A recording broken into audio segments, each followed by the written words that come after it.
An Account of Egypt, by Herodotus, translated by G. C. Macaulay. Being the second book of his Histories called Euterpe.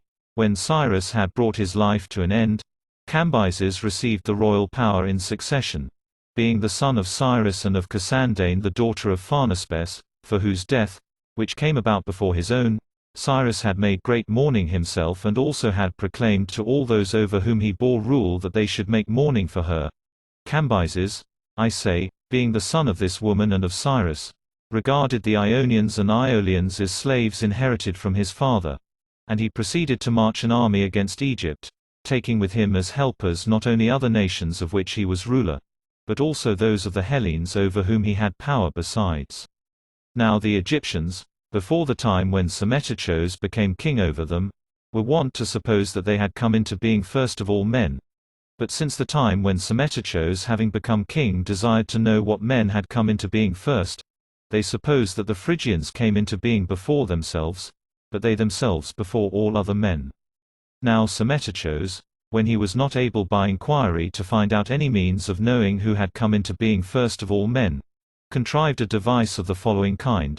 Taking 2 newborn children belonging to persons of the common sort, he gave them to a shepherd to bring up at the place where his flocks were, with a manner of bringing up such as I shall say, charging him namely that no man should utter any word in their presence, and that they should be placed by themselves in a room where none might come, and at the proper time he should bring them she-goats, and when he had satisfied them with milk he should do for them whatever else was needed.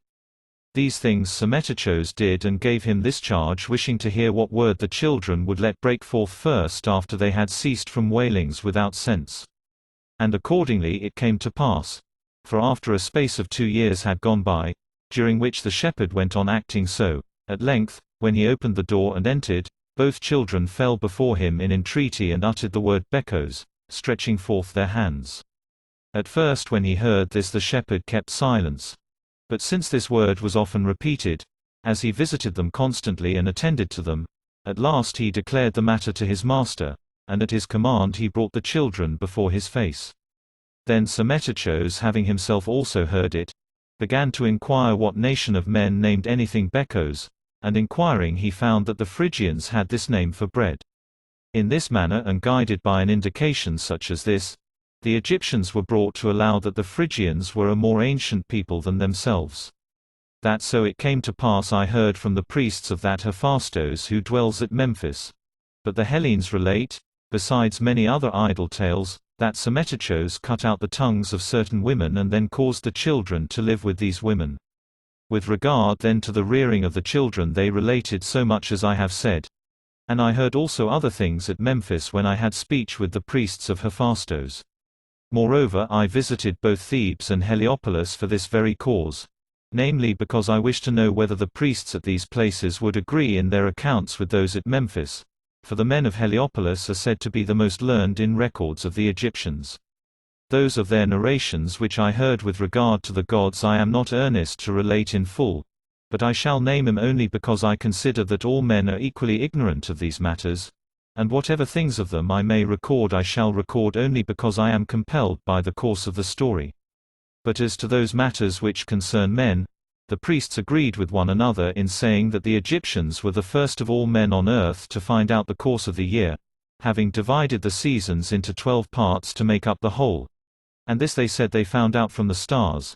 And they reckoned to this extent more wisely than the Hellenes, as it seems to me, inasmuch as the Hellenes throw in an intercalated month every other year, to make the seasons right, whereas the Egyptians, reckoning the 12 months at 30 days each, bring in also every year 5 days beyond number.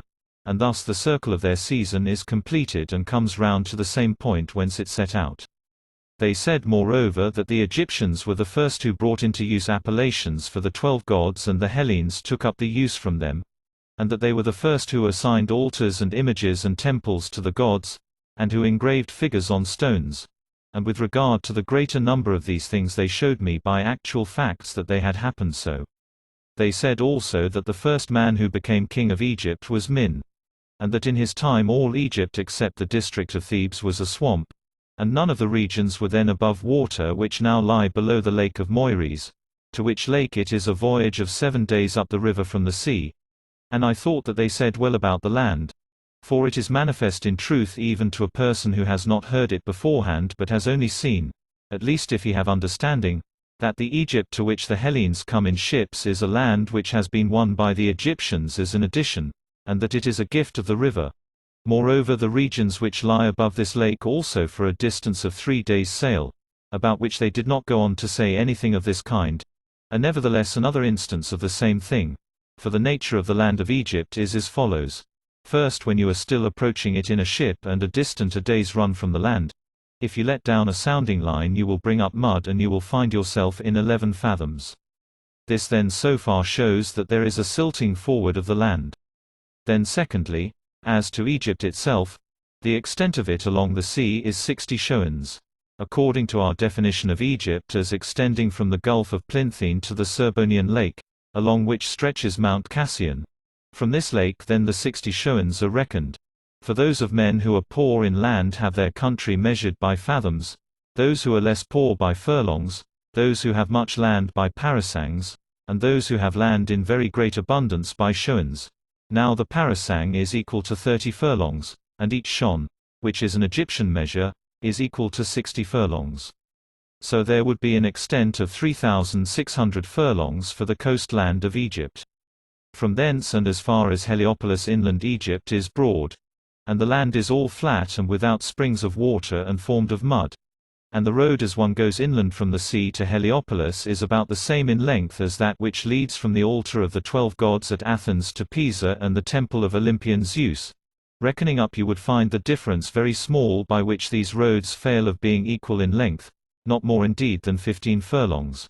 For the road from Athens to Pisa wants 15 furlongs of being 1500, while the road to Heliopolis from the sea reaches that number completely. From Heliopolis however, as you go up, Egypt is narrow.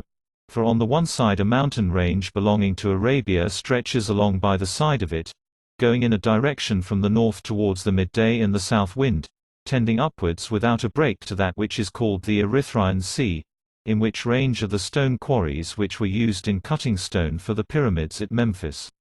On this side then the mountain ends where I have said, and then takes a turn back, and where it is widest, as I was informed, it is a journey of 2 months across from east to west, and the borders of it which turn towards the east are said to produce frankincense. Such then is the nature of this mountain range, and on the side of Egypt towards Libya another range extends, rocky and enveloped in sand. In this are the pyramids, and it runs in the same direction as those parts of the Arabian mountains which go towards the midday. So then, I say, from Heliopolis the land has no longer a great extent so far as it belongs to Egypt, and for about 4 days' sail up the river Egypt properly so called is narrow, and the space between the mountain ranges which have been mentioned is plain land.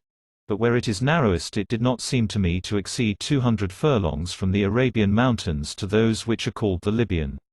After this again Egypt is broad. Such is the nature of this land. And from Heliopolis to Thebes is a voyage up the river of 9 days, and the distance of the journey in furlongs is 4,860, the number of shoans being 81. If these measures of Egypt in furlongs be put together, the result is as follows.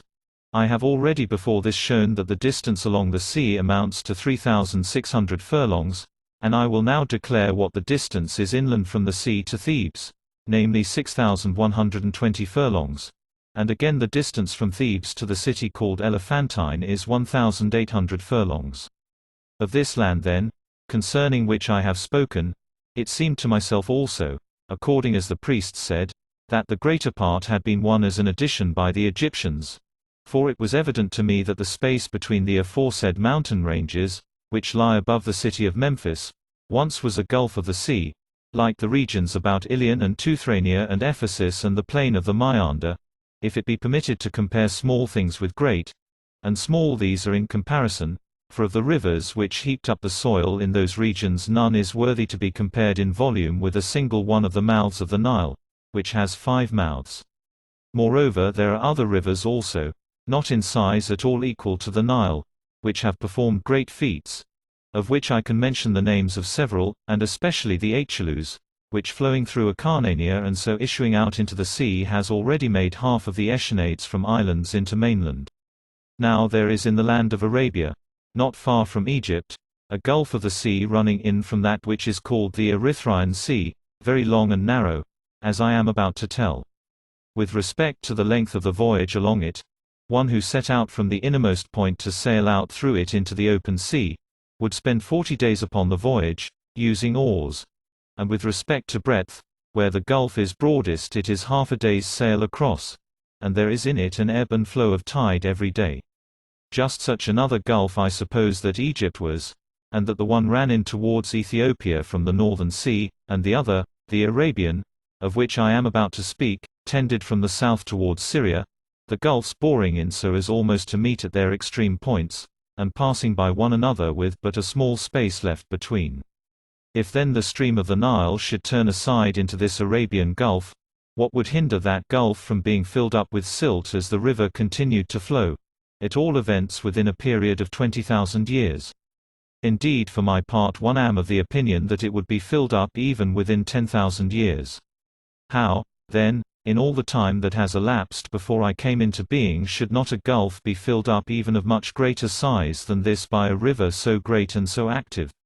As regards Egypt, then, I both believe those who say that things are so, and for myself also I am strongly of opinion that they are so, because I have observed that Egypt runs out into the sea further than the adjoining land, and that shells are found upon the mountains of it, and an efflorescence of salt forms upon the surface, so that even the pyramids are being eaten away by it, and moreover that of all the mountains of Egypt, the range which lies above Memphis is the only one which has sand. Besides which I notice that Egypt resembles neither the land of Arabia, which borders upon it, nor Libya, nor yet Syria, for they are Syrians who dwell in the parts of Arabia lying along the sea, but that it has soil which is black and easily breaks up, seeing that it is in truth mud and silt brought down from Ethiopia by the river. But the soil of Libya, we know, is reddish in color and rather sandy, while that of Arabia and Syria is somewhat clayey and rocky. The priests also gave me a strong proof concerning this land as follows, namely that in the reign of King Moires, whenever the river reached a height of at least 8 cubits it watered Egypt below Memphis, and not yet 900 years had gone by since the death of Moires, when I heard these things from the priests. Now however, unless the river rises to 16 cubits, or 15 at the least, it does not go over the land. I think too that those Egyptians who dwell below the lake of Moires and especially in that region which is called the Delta, if that land continues to grow in height according to this proportion and to increase similarly in extent, will suffer for all remaining time, from the Nile not overflowing their land, that same thing which they themselves said that the Hellenes would at some time suffer. For hearing that the whole land of the Hellenes has rain and is not watered by rivers as theirs is, they said that the Hellenes would at some time be disappointed of a great hope and would suffer the ills of famine. This saying means that if the God shall not send them rain, but shall allow drought to prevail for a long time, the Hellenes will be destroyed by hunger. For they have in fact no other supply of water to save them except from Zeus alone. This has been rightly said by the Egyptians with reference to the Hellenes. But now let me tell how matters are with the Egyptians themselves in their turn. If, in accordance with what I before said, their land below Memphis, for this is that which is increasing, shall continue to increase in height according to the same proportion as in the past time, assuredly those Egyptians who dwell here will suffer famine, if their land shall not have rain nor the river be able to go over their fields. It is certain however that now they gather in fruit from the earth with less labor than any other men and also with less than the other Egyptians. For they have no labor in breaking up furrows with a plough nor in hoeing nor in any other of those labors which other men have about a crop. But when the river has come up of itself and watered their fields and after watering has left them again, then each man sows his own field and turns into it swine, and when he has trodden the seed into the ground by means of the swine, after that he waits for the harvest, and when he has threshed the corn by means of the swine, then he gathers it in. If we desire to follow the opinions of the Ionians as regards Egypt, who say that the delta alone is Egypt, reckoning its seacoast to be from the watchtower called of Perseus to the fish-curing houses of Pelusium, a distance of 40 shoans, and counting it to extend inland as far as the city of Kirkosoros, where the Nile divides and runs to Pelusium and Canobos, while as for the rest of Egypt, they assign it partly to Libya and partly to Arabia. If, I say, we should follow this account, we should thereby declare that in former times the Egyptians had no land to live in. For, as we have seen, the delta at any rate is alluvial, and has appeared, so to speak, lately, as the Egyptians themselves say and as my opinion is. If then at the first there was no land for them to live in, why did they waste their labor to prove that they had come into being before all other men? They needed not to have made trial of the children to see what language they would first utter. However, I am not of the opinion that the Egyptians came into being at the same time as that which is called by the Ionians the Delta, but that they existed always ever since the human race came into being, and that as their land advanced forwards, many of them were left in their first abodes and many came down gradually to the lower parts. At least it is certain that in old times Thebes had the name of Egypt, and of this the circumference measures 6,120 furlongs. If then we judge aright of these matters, the opinion of the Ionians about Egypt is not sound.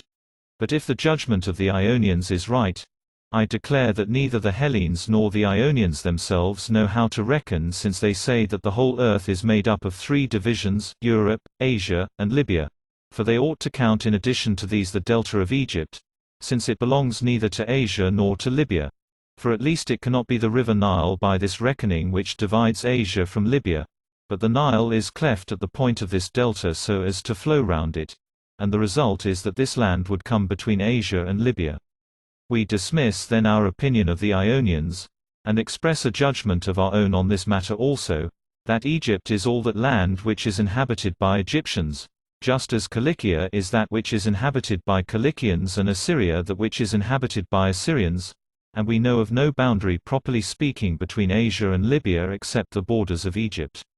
If however we shall adopt the opinion which is commonly held by the Hellenes, we shall suppose that the whole of Egypt, beginning from the cataract and the city of Elephantine, is divided into 2 parts and that it thus partakes of both the names, since one side will thus belong to Libya and the other to Asia. For the Nile from the cataract onwards flows to the sea cutting Egypt through in the midst, and as far as the city of Kirkosoros the Nile flows in one single stream. But from this city onwards it is parted into 3 ways, and one, which is called the Pelusian mouth, turns towards the east. The second of the ways goes towards the west, and this is called the Canobic mouth. But that one of the ways which is straight runs thus: when the river in its course downwards comes to the point of the delta, then it cuts the delta through the midst and so issues out to the sea. In this we have a portion of the water of the river which is not the smallest nor the least famous, and it is called the Sebennytic mouth. There are also 2 other mouths which part off from the Sebennytic and go to the sea, and these are called, one the Cytic, the other the Mendesian mouth. The Bolbitinitic, and Bucolic mouths, on the other hand, are not natural but made by digging. Moreover, also the answer given by the oracle of Ammon bears witness in support of my opinion that Egypt is of the extent which I declare it to be in my account, and of this answer I heard after I had formed my own opinion about Egypt. For those of the city of Maria and of Apis, dwelling in the parts of Egypt which border on Libya, being of opinion themselves that they were Libyans and not Egyptians, and also being burdened by the rules of religious service, because they desired not to be debarred from the use of cow's flesh, sent to Ammon saying that they had naught in common with the Egyptians, for they dwelt outside the delta and agreed with them in nothing. And they said they desired that it might be lawful for them to eat everything without distinction.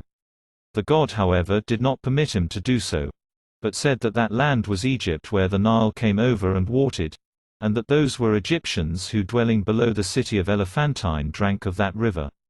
Thus was it answered to them by the oracle about this.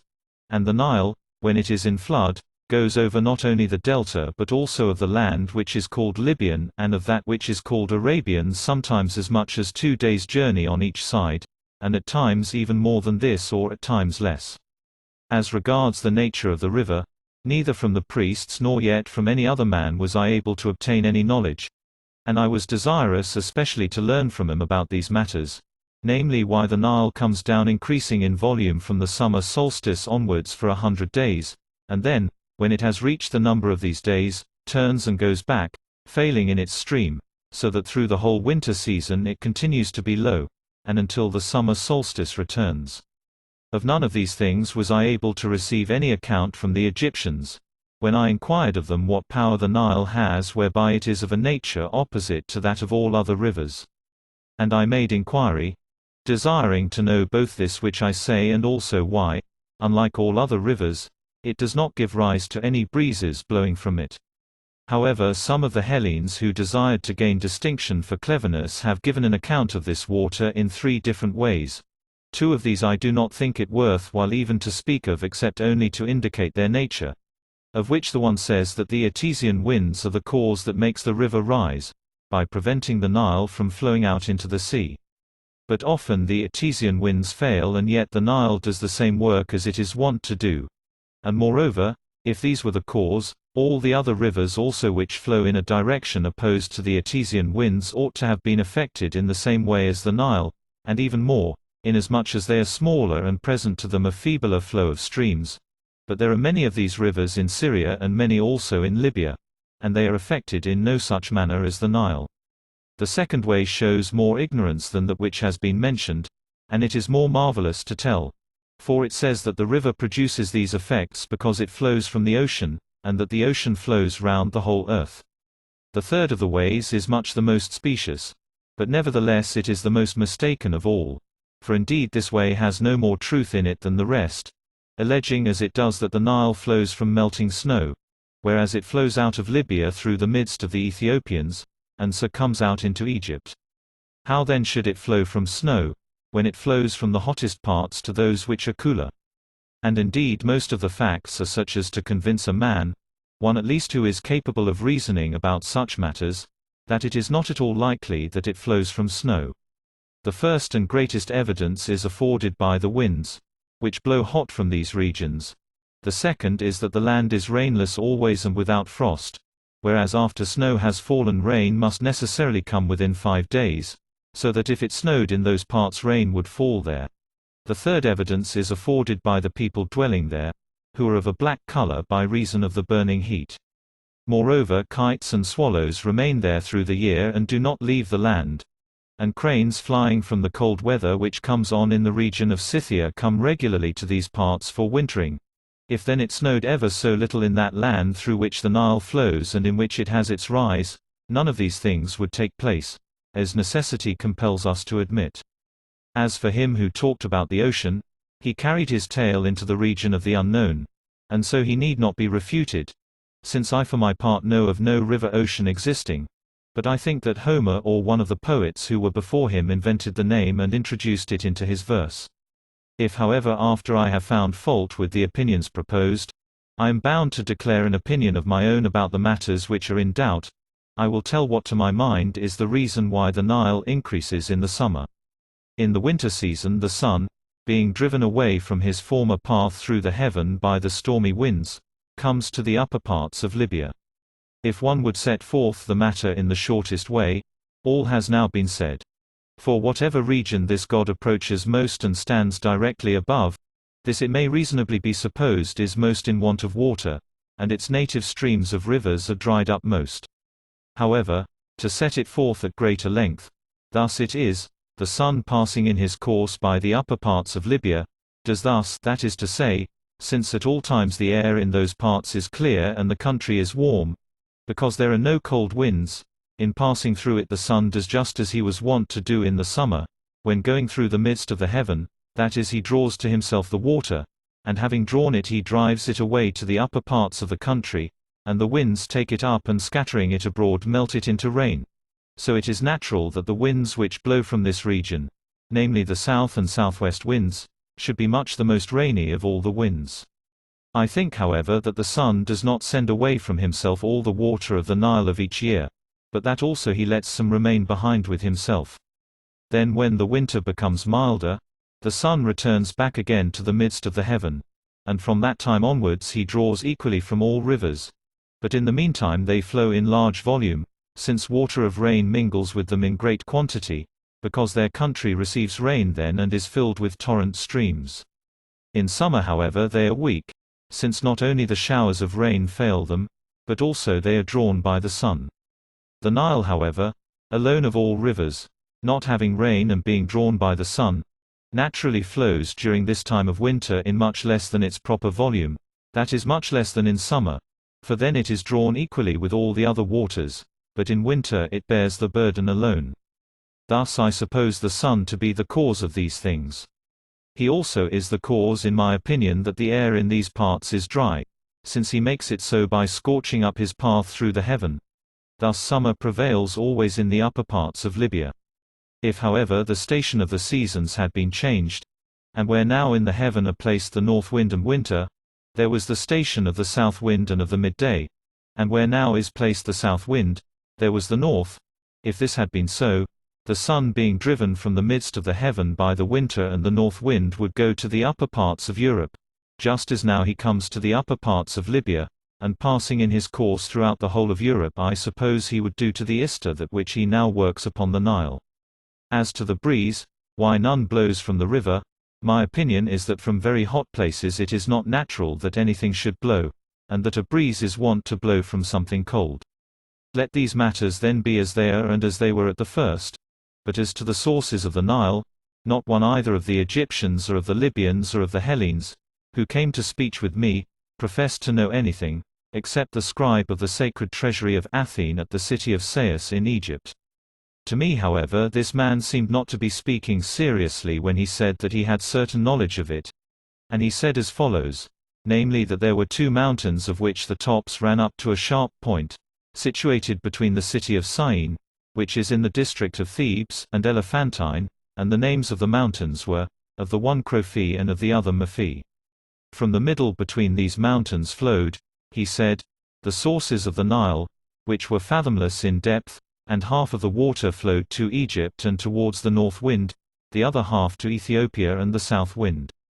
As for the fathomless depth of the source, he said that Psammetichos king of Egypt came to a trial of this matter, for he had a rope twisted of many thousand fathoms and let it down in this place, and it found no bottom. By this the scribe, if this which he told was really as he said, gave me to understand that there were certain strong eddies there and a backward flow, and that since the water dashed against the mountains, therefore the sounding line could not come to any bottom when it was let down. From no other person was I able to learn anything about this matter, but for the rest I learnt so much as here follows by the most diligent inquiry, for I went myself as an eye-witness as far as the city of Elephantine and from that point onwards I gathered knowledge by report. From the city of Elephantine as one goes up the river there is country which slopes steeply, so that here one must attach ropes to the vessel on both sides, as one fastens an ox, and so make one's way onward, and if the rope break, the vessel is gone at once, carried away by the violence of the stream. Through this country it is a voyage of about 4 days in length, and in this part the Nile is winding like the river Maeander, and the distance amounts to 12 shoans, which one must traverse in this manner. Then you will come to a level plain, in which the Nile flows round an island named Tacompso. Now in the regions above the Elephantine there dwell Ethiopians at once succeeding, who also occupy half of the island, and Egyptians the other half. Adjoining this island there is a great lake, round which dwell Ethiopian nomad tribes. And when you have sailed through this you will come to the stream of the Nile again, which flows into this lake. After this you will disembark and make a journey by land of 40 days. For in the Nile sharp rocks stand forth out of the water, and there are many reefs, by which it is not possible for a vessel to pass. Then after having passed through this country in the 40 days which I have said, you will embark again in another vessel and sail for 12 days, and after this you will come to a great city called Meroe. This city is said to be the mother city of all the other Ethiopians, and they who dwell in it reverence of the gods Zeus and Dionysos alone, and these they greatly honor. And they have an oracle of Zeus established, and make warlike marches whensoever the god commands them by prophesyings and to whatsoever place he commands. Sailing from this city you will come to the deserters, in another period of time equal to that in which you came from Elephantine to the mother city of the Ethiopians. Now the name of these deserters is Asmark, and this word signifies, when translated into the tongue of the Hellenes, those who stand on the left hand of the king. These were 240,000 Egyptians of the warrior class, who revolted and went over to these Ethiopians for the following cause. In the reign of Psammetichos garrisons were set, one towards the Ethiopians at the city of Elephantine, another towards the Arabians and Assyrians at Daphni of Pelusium, and another towards Libya at Maria. And even in my own time the garrisons of the Persians too are ordered in the same manner as these were in the reign of Psammetichos, for both at Elephantine and at Daphni the Persians have outposts. The Egyptians then of whom I speak had served as outposts for 3 years, and no one relieved him from their guard. Accordingly they took counsel together, and adopting a common plan they all in a body revolted from Psammetichos and set out for Ethiopia. Hearing this, Psammetichos set forth in pursuit, and when he came up with them he entreated them much and endeavored to persuade them not to desert the gods of their country and their children and wives. Upon which it is said that one of them pointed to his privy member and said that wherever this was, there would they have both children and wives. When these came to Ethiopia they gave themselves over to the king of the Ethiopians. And he rewarded him as follows. There were certain of the Ethiopians who had come to be at variance with him, and he bade them drive these out and dwell in their land. So since these men settled in the land of the Ethiopians have come to be of milder manners, from having learnt the customs of the Egyptians. The Nile then, besides the part of its course which is in Egypt, is known as far as a 4 months' journey by river and land, for that is the number of months which are found by reckoning to be spent in going from Elephantine to these deserters, and the river runs from the west and the setting of the sun. But what comes after that point no one can clearly say, for this land is desert by reason of the burning heat.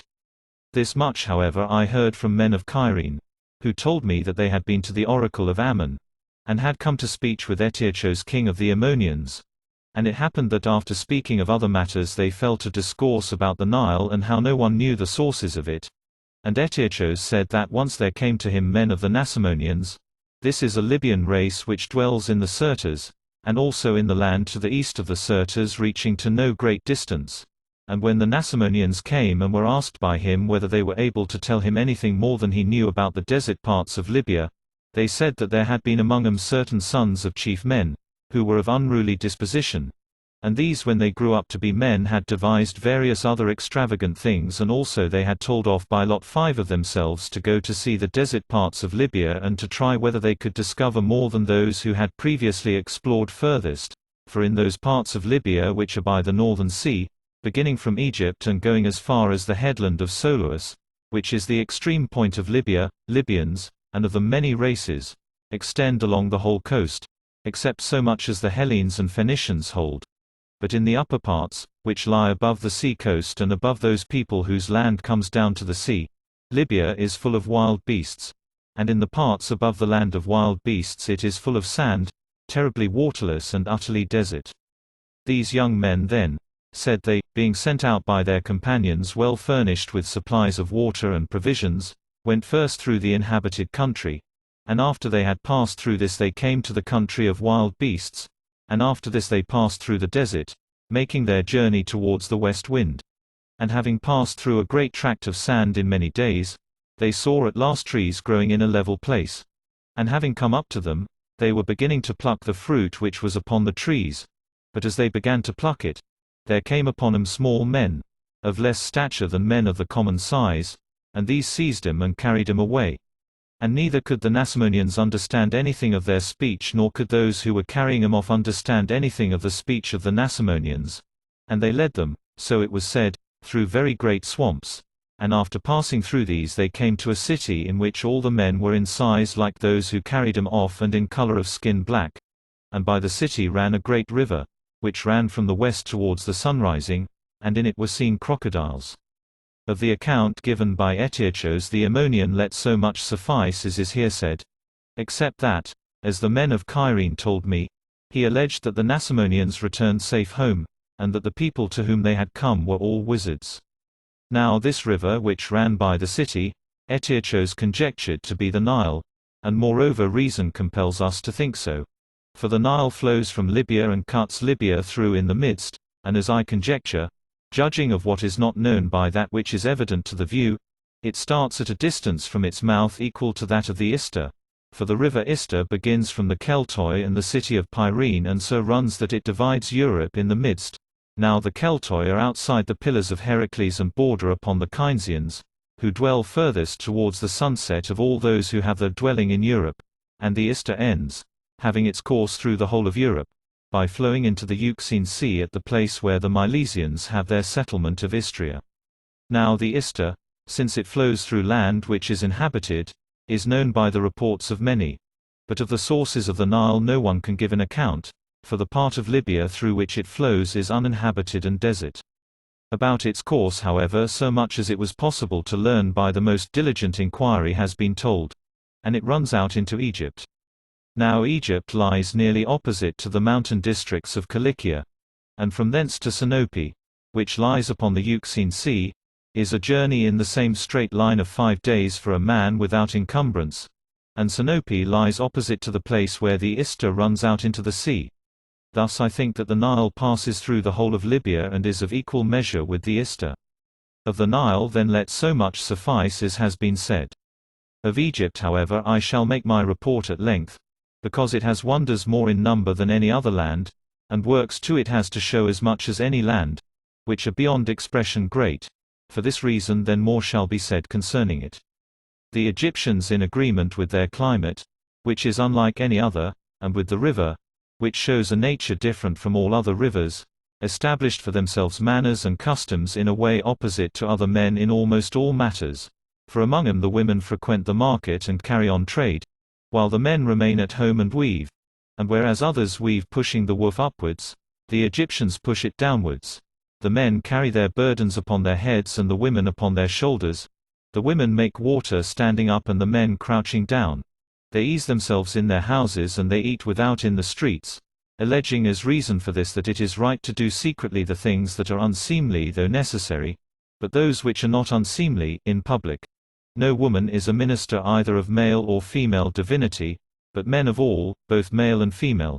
To support their parents the sons are in no way compelled, if they do not desire to do so, but the daughters are forced to do so, be they never so unwilling. The priests of the gods in other lands wear long hair, but in Egypt they shave their heads. Among other men the custom is that in mourning those whom the matter concerns most nearly have their hair cut short, but the Egyptians, when deaths occur, let their hair grow long, both that on the head and that on the chin, having before been close shaven. Other men have their daily living separated from beasts, but the Egyptians have theirs together with beasts. Other men live on wheat and on barley, but to any one of the Egyptians who makes his living on these it is a great reproach. They make their bread of maize, which some call spelt. They knead dough with their feet and clay with their hands, with which also they gather up dung. And whereas other men, except such as have learnt otherwise from the Egyptians, have their members as nature made him, the Egyptians practice circumcision. As to garments, the men wear 2 each and the women but 1. And whereas others make fast the rings and ropes of the sails outside the ship, the Egyptians do this inside. Finally in the writing of characters and reckoning with pebbles, while the Hellenes carry the hand from the left to the right, the Egyptians do this from the right to the left. And doing so they say that they do it themselves rightwise and the Hellenes leftwise. And they use 2 kinds of characters for writing, of which the one kind is called sacred and the other common. They are religious excessively beyond all other men. And with regard to this they have customs as follows. They drink from cups of bronze and rinse them out every day, and not some only do this but all. They wear garments of linen always newly washed, and this they make a special point of practice. They circumcise themselves for the sake of cleanliness, preferring to be clean rather than comely. The priests shave themselves all over their body every other day, so that no lice or any other foul thing may come to be upon them when they minister to the gods. And the priests wear garments of linen only and sandals of papyrus, and any other garment they may not take nor other sandals. These wash themselves in cold water twice in a day and twice again in the night. And other religious services they perform, one may almost say, of infinite number. They enjoy also good things not a few, for they do not consume or spend anything of their own substance. But there is sacred bread baked for them and they have each great quantity of flesh of oxen and geese coming in to them each day. And also wine of grapes is given to them. But it is not permitted to them to taste of fish. Beans moreover the Egyptians do not at all sow in their land, and those which they grow they neither eat raw nor boil for food. Nay the priests do not endure even to look upon them, thinking this to be an unclean kind of pulse. and there is not one priest only for each of the gods but many, and of them one is chief priest, and whenever a priest dies his son is appointed to his place. The males of the ox kind they consider to belong to Epiphos, and on account of him they test them in the following manner. If the priest sees one single black hair upon the beast he counts it not clean for sacrifice, and one of the priests who is appointed for the purpose makes investigation of these matters, both when the beast is standing upright and when it is lying on its back, drawing out its tongue moreover, to see if it is clean in respect of the appointed signs, which I shall tell of in another part of the history. He looks also at the hairs of the tail to see if it has them growing in a natural manner. And if it be clean in respect of all these things, he marks it with a piece of papyrus, rolling this round the horns, and then when he has plastered sealing earth over it he sets upon it the seal of his signet ring, and after that they take the animal away. But for one who sacrifices a beast not sealed the penalty appointed is death. In this way then the beast is tested. And their appointed manner of sacrifice is as follows. They lead the sealed beast to the altar where they happen to be sacrificing, and then kindle a fire. After that, having poured libations of wine over the altar so that it runs down upon the victim and having called upon the god, they cut its throat, and having cut its throat they sever the head from the body. The body then of the beast they flay, but upon the head they make many imprecations first, and then they who have a market and Hellenes sojourning among them for trade, these carry it to the marketplace and sell it, while they who have no Hellenes among them cast it away into the river. And this is the form of imprecations which they utter upon the heads, praying that if any evil be about to befall either themselves who are offering sacrifice or the land of Egypt in general, it may come rather upon this head. Now as regards the heads of the beasts which are sacrificed and the pouring over them of the wine, all the Egyptians have the same customs equally for all their sacrifices. And by reason of this custom none of the Egyptians eat of the head either of this or of any other kind of animal, but the manner of disemboweling the victims and of burning them is appointed among them differently for different sacrifices. I shall speak however of the sacrifices to that goddess whom they regard as the greatest of all, and to whom they celebrate the greatest feast. When they have flayed the bullock and made imprecation, they take out the whole of its lower entrails but leave in the body the upper entrails and the fat. And they sever from it the legs and the end of the loin and the shoulders and the neck. And this done, they fill the rest of the body of the animal with consecrated loaves and honey and raisins and figs and frankincense and myrrh and every other kind of spices, and having filled it with these they offer it, pouring over it great abundance of oil. They make their sacrifice after fasting, and while the offerings are being burnt, they all beat themselves for mourning. And when they have finished beating themselves they set forth as a feast that which they left unburnt of the sacrifice. The clean males then of the ox kind, both full-grown animals and calves, are sacrificed by all the Egyptians. The females however they may not sacrifice, but these are sacred to Isis. For the figure of Isis is in the form of a woman with cow's horns, just as the Hellenes present Io in pictures, and all the Egyptians without distinction reverence cows far more than any other kind of cattle. For which reason neither man nor woman of the Egyptian race would kiss a man who is a Hellene on the mouth, nor will they use a knife or roasting spits or a cauldron belonging to a Hellene, nor taste the flesh even of a clean animal if it has been cut with the knife of a Hellene. And the cattle of this kind which die they bury in the following manner. The females they cast into the river, but the males they bury, each people in the suburb of their town, with one of the horns, or sometimes both, protruding to mark the place. And when the bodies have rotted away and the appointed time comes on, then to each city comes a boat from that which is called the Island of Prasopitis. This is in the delta, and the extent of its circuit is 9 shoans. In this island of Prasopitis is situated, besides many other cities, that one from which the boats come to take up the bones of the oxen, and the name of the city is Euterpe, and in it there is set up a holy temple of Aphrodite. From this city many go abroad in various directions, some to one city and others to another, and when they have dug up the bones of the oxen they carry them off, and coming together they bury them in one single place. In the same manner as they bury the oxen they bury also their other cattle when they die.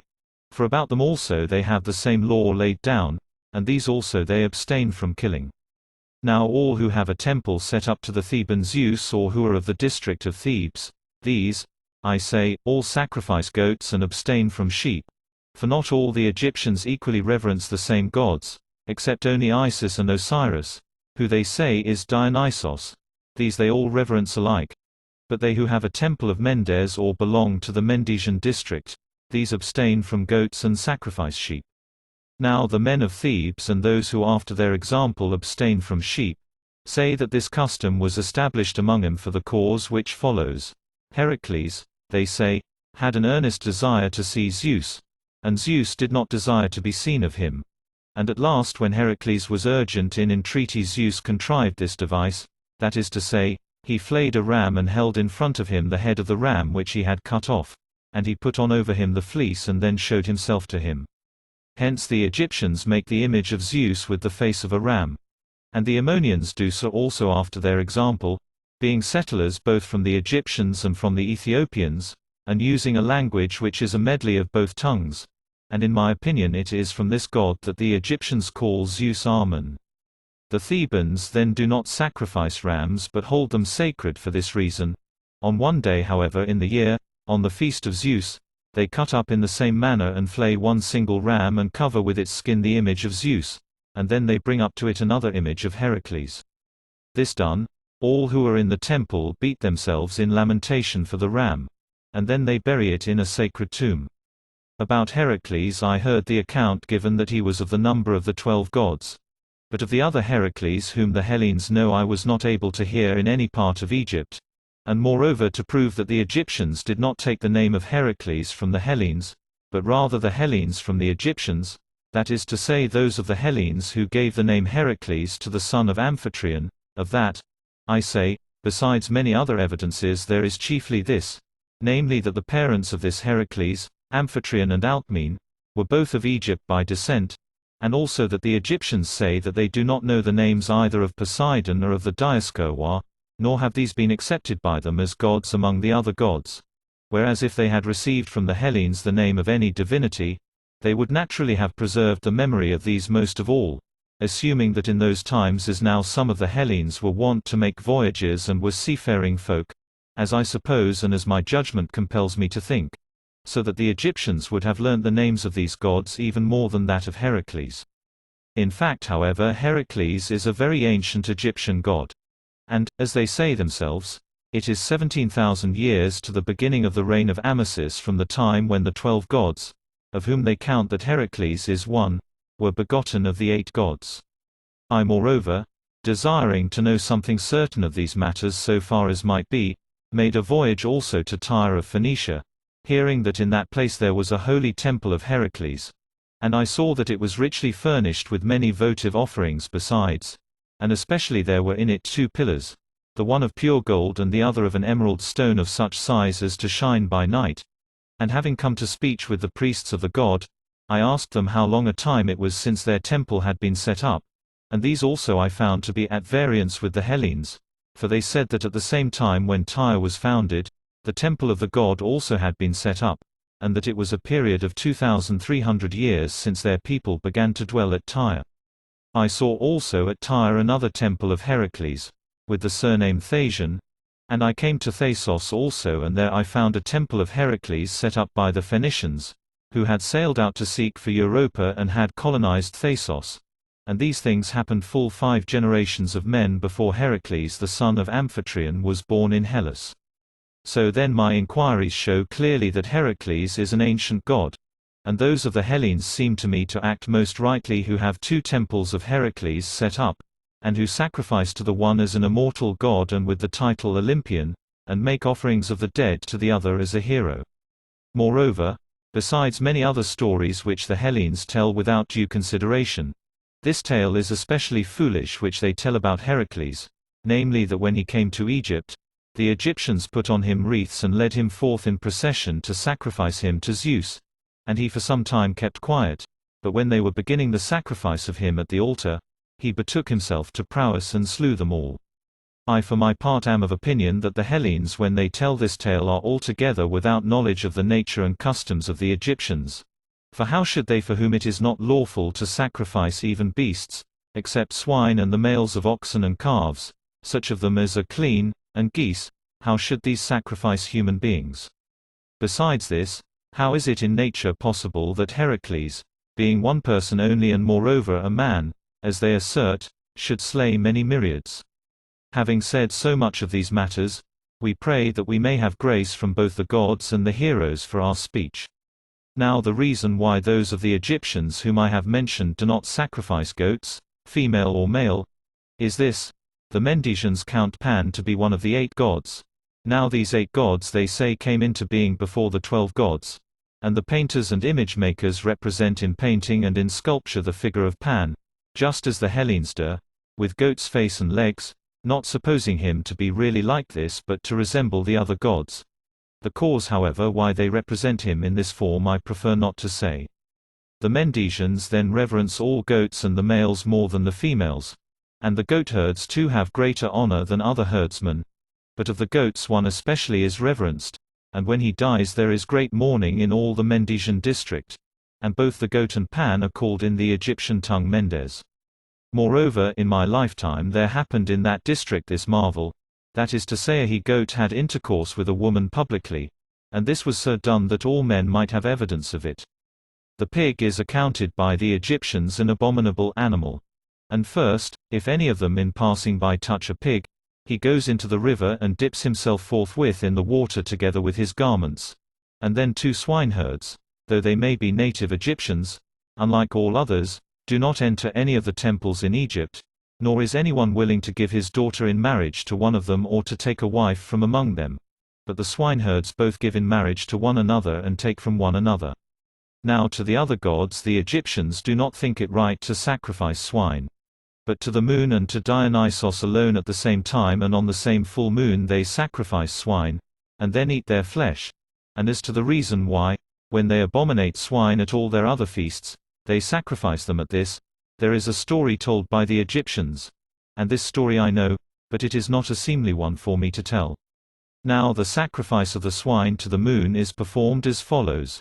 When the priest has slain the victim, he puts together the end of the tail and the spleen and the caul, and covers them up with the whole of the fat of the animal which is about the paunch, and then he offers them with fire.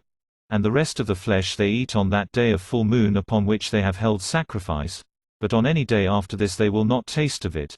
The poor however among them by reason of the scantiness of their means shape pigs of dough, and having baked them they offer these as a sacrifice. Then for Dionysos on the eve of the festival each one kills a pig by cutting its throat before his own doors, and after that he gives the pig to the swineherd who sold it to him, to carry away again.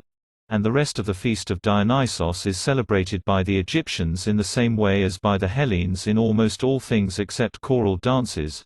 But instead of the phallos they have invented another contrivance, namely figures of about a cubit in height worked by strings, which women carry about the villages, with the privy member made to move and not much less in size than the rest of the body, and a flute goes before and they follow singing the praises of Dionysos. As to the reason why the figure has this member larger than is natural and moves it, though it moves no other part of the body, about this there is a sacred story told.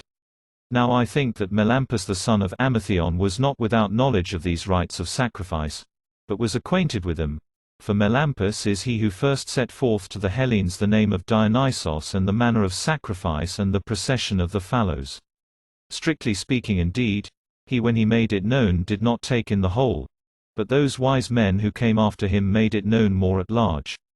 Melampus then is he who taught of the phallos which is carried in procession for Dionysos, and from him the Hellenes learnt to do that which they do.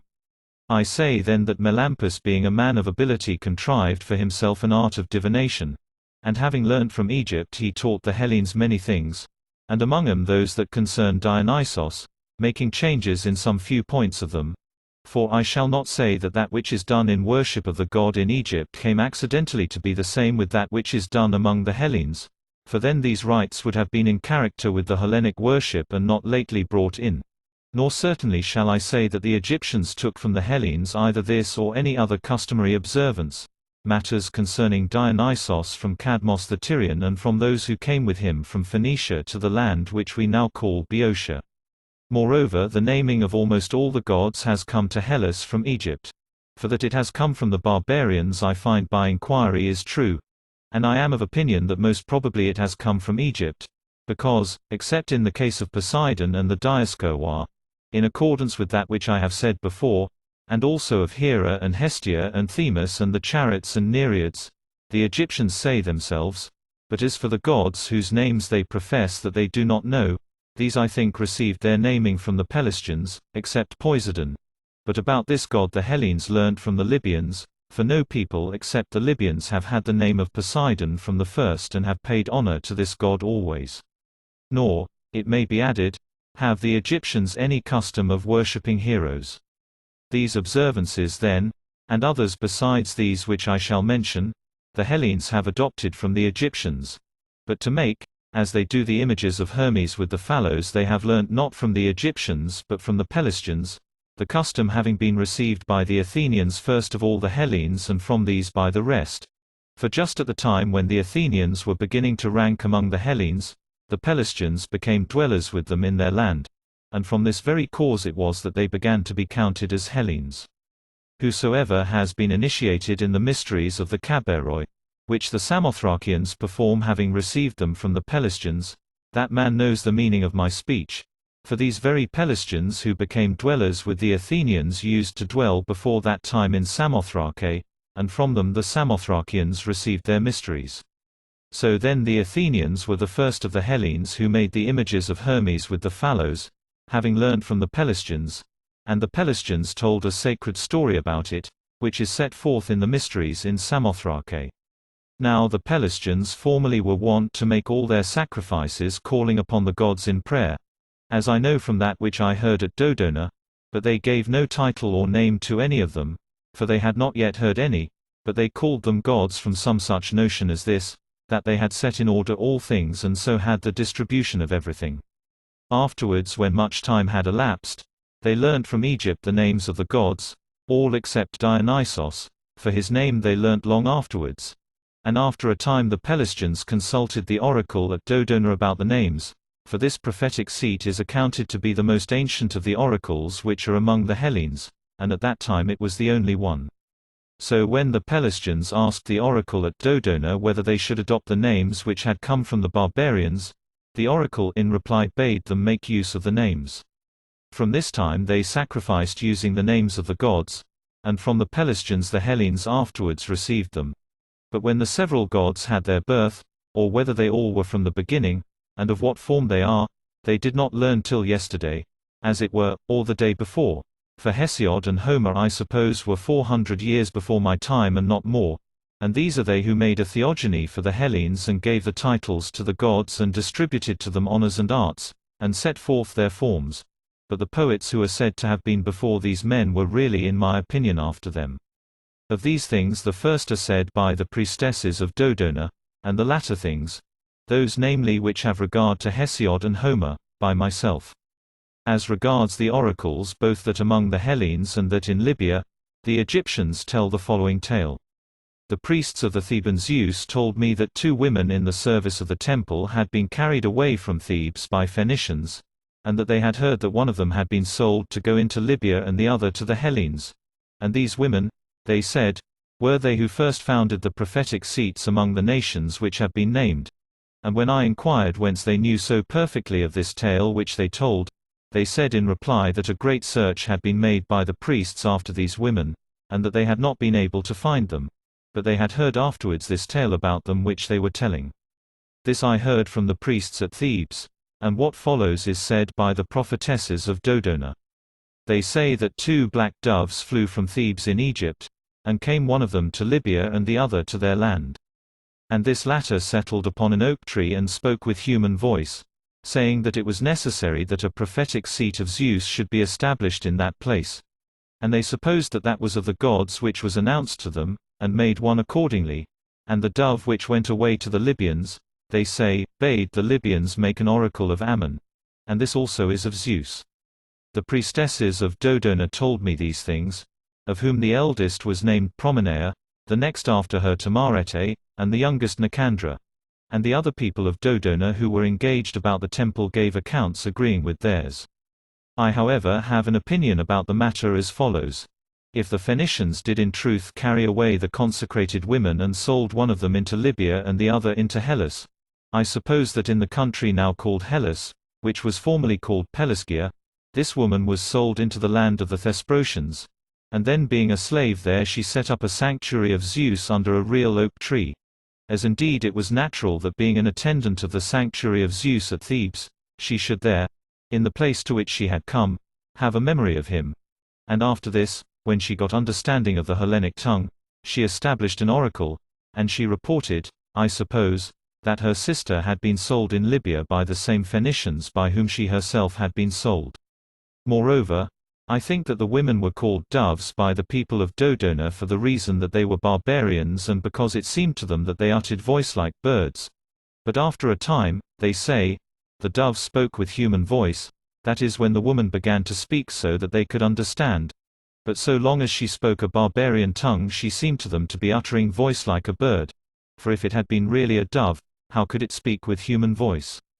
And in saying that the dove was black, they indicate that the woman was Egyptian. The ways of delivering oracles too at Thebes in Egypt and at Dodona closely resemble each other, as it happens, and also the method of divination by victims has come from Egypt. Moreover, it is true also that the Egyptians were the first of men who made solemn assemblies and processions and approaches to the temples, and from them the Hellenes have learnt them, and my evidence for this is that the Egyptian celebrations of these have been held from a very ancient time, whereas the Hellenic were introduced but lately. The Egyptians hold their solemn assemblies not once in the year but often, especially and with the greatest zeal and devotion at the city of Bubastis for Artemis, and next at Busiris for Isis. For in this last named city there is a very great temple of Isis, and this city stands in the middle of the delta of Egypt. Now Isis is in the tongue of the Hellenes Demeter.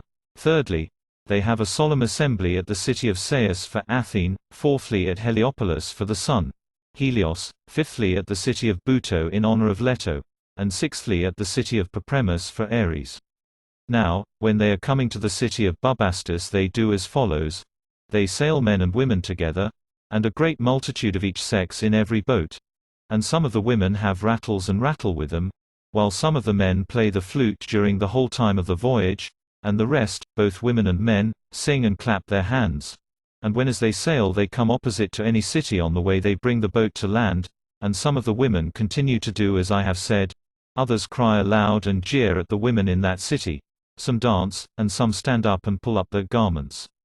This they do by every city along the river bank. And when they come to Bubastis they hold festivals celebrating great sacrifices, and more wine of grapes is consumed upon that festival than during the whole of the rest of the year.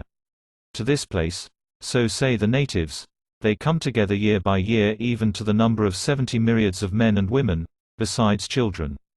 Thus it is done here. And how they celebrate the festival in honor of Isis at the city of Busiris has been told by me before. For, as I said, they beat themselves in mourning after the sacrifice, all of them both men and women, very many myriads of people. But for whom they beat themselves it is not permitted to me by religion to say. And so many as there are of the Carians dwelling in Egypt do this even more than the Egyptians themselves, inasmuch as they cut their foreheads also with knives. And by this it is manifested that they are strangers and not Egyptians.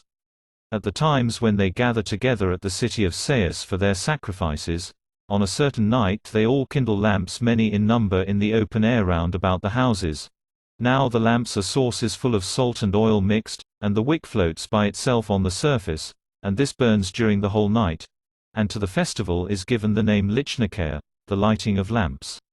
Moreover, those of the Egyptians who have not come to this solemn assembly observe the night of the festival and themselves also light lamps all of them, and thus not in Sais alone are they lighted, but over all Egypt. And as to the reason why light and honor are allotted to this night, about this there is a sacred story told. To Heliopolis and Buto they go year by year and do sacrifice only. But at Papremus they do sacrifice and worship as elsewhere, and besides that, when the sun begins to go down while some few of the priests are occupied with the image of the god, the greater number of them stand in the entrance of the temple with wooden clubs, and other persons to the number of more than 1,000 men with purpose to perform a vow, these also having all of them staves of wood, stand in a body opposite to those, and the image, which is in a small shrine of wood covered over with gold, they take out on the day before to another sacred building. The few then who have been left about the image draw a wain with 4 wheels, which bears the shrine and the image that is within the shrine, and the other priests standing in the gateway try to prevent it from entering, and the men who are under a vow come to the assistance of the god and strike them, while the others defend themselves. Then there comes to be a hard fight with staves, and they break one another's heads, and I am of opinion that many even die of the wounds they receive. The Egyptians however told me that no one died. This solemn assembly the people of the place say that they established for the following reason. The mother of Aries, they say, used to dwell in this temple, and Aries, having been brought up away from her, when he grew up came thither desiring to visit his mother, and the attendants of his mother's temple, not having seen him before, did not permit him to pass in, but kept him away. And he brought men to help him from another city and handled roughly the attendants of the temple, and entered to visit his mother. Hence, they say, this exchange of blows has become the custom in honor of Aries upon his festival. The Egyptians were the first who made it a point of religion not to lie with women in temples, nor to enter into temples after going away from women without first bathing. For almost all other men except the Egyptians and the Hellenes lie with women in temples and enter into a temple after going away from women without bathing, since they hold that there is no difference in this respect between men and beasts, for they say that they see beasts and the various kinds of birds coupling together both in the temples and in the sacred enclosures of the gods. If then this were not pleasing to the god, the beasts would not do so. Thus do these defend that which they do, which by me is disallowed. But the Egyptians are excessively careful in their observances, both in other matters which concern the sacred rites and also in those which follow. Egypt, though it borders upon Libya, does not very much abound in wild animals, but such as they have are one and all accounted by them sacred, some of them living with men and others not. But if I should say for what reasons the sacred animals have been thus dedicated, I should fall into discourse of matters pertaining to the gods, of which I most desire not to speak, and what I have actually said touching slightly upon them, I said because I was constrained by necessity. About these animals there is a custom of this kind. Persons have been appointed of the Egyptians, both men and women, to provide the food for each kind of beast separately, and their office goes down from father to son. And those who dwell in the various cities perform vows to them thus, that is, when they make a vow to the god to whom the animal belongs, they shave the head of their children, either the whole or the half or the third part of it, and then set the hair in the balance against silver, and whatever it weighs, this the man gives to the person who provides for the animals, and she cuts up fish of equal value and gives it for food to the animals. Thus food for their support has been appointed, and if anyone kill any of these animals, the penalty, if he do it with his own will, is death, and if against his will, such penalty as the priests may appoint. But whosoever shall kill an ibis or a hawk, whether it be with his will or against his will, must die. Of the animals that live with men there are great numbers, and would be many more but for the accidents which befall the cats.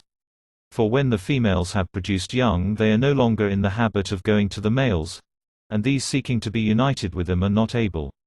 To this end then they contrive as follows: they either take away by force or remove secretly the young from the females and kill them, but after killing they do not eat them, and the females being deprived of their young and desiring more, therefore come to the males, for it is a creature that is fond of its young. Moreover, when a fire occurs, the cats seem to be divinely possessed. For while the Egyptians stand at intervals and look after the cats, not taking any care to extinguish the fire, the cats slipping through or leaping over the men, jump into the fire. And when this happens, great mourning comes upon the Egyptians. And in whatever houses a cat has died by a natural death, all those who dwell in this house shave their eyebrows only, but those in which a dog has died shave their whole body and also their head. The cats when they are dead are carried away to sacred buildings in the city of Bubastis, where after being embalmed they are buried. But the dogs they bury each people in their own city in sacred tombs, and the ichneumons are buried just in the same way as the dogs. The shrewmice however and the hawks they carry away to the city of Buto, and the ibises to Hermopolis. The bears, which are not commonly seen, and the wolves, not much larger in size than foxes, they bury on the spot where they are found lying. Of the crocodile the nature is as follows. During the 4 most wintry months this creature eats nothing. She has 4 feet and is an animal belonging to the land and the water both.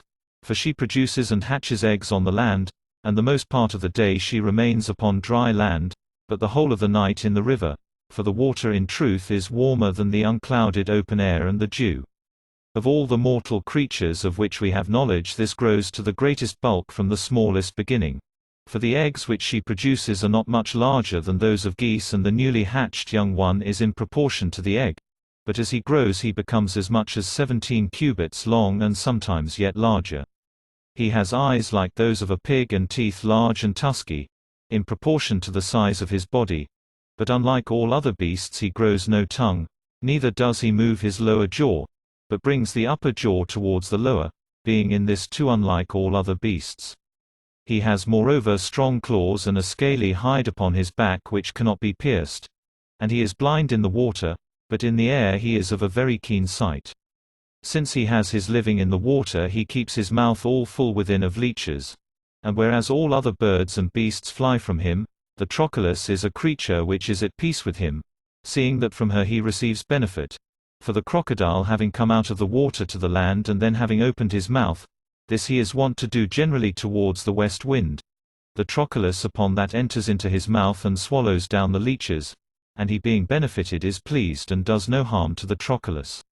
Now for some of the Egyptians the crocodiles are sacred animals, and for others not so, but they treat them on the contrary as enemies. Those however who dwell about Thebes and about the lake of Moiris hold them to be most sacred, and each of these 2 peoples keeps one crocodile selected from the whole number, which has been trained to tameness, and they put hanging ornaments of molten stone and of gold into the ears of these and anklets round the front feet. And they give them food appointed and victims of sacrifices and treat them as well as possible while they live, and after they are dead they bury them in sacred tombs, embalming them. But those who dwell about the city of Elephantine even eat them, not holding them to be sacred.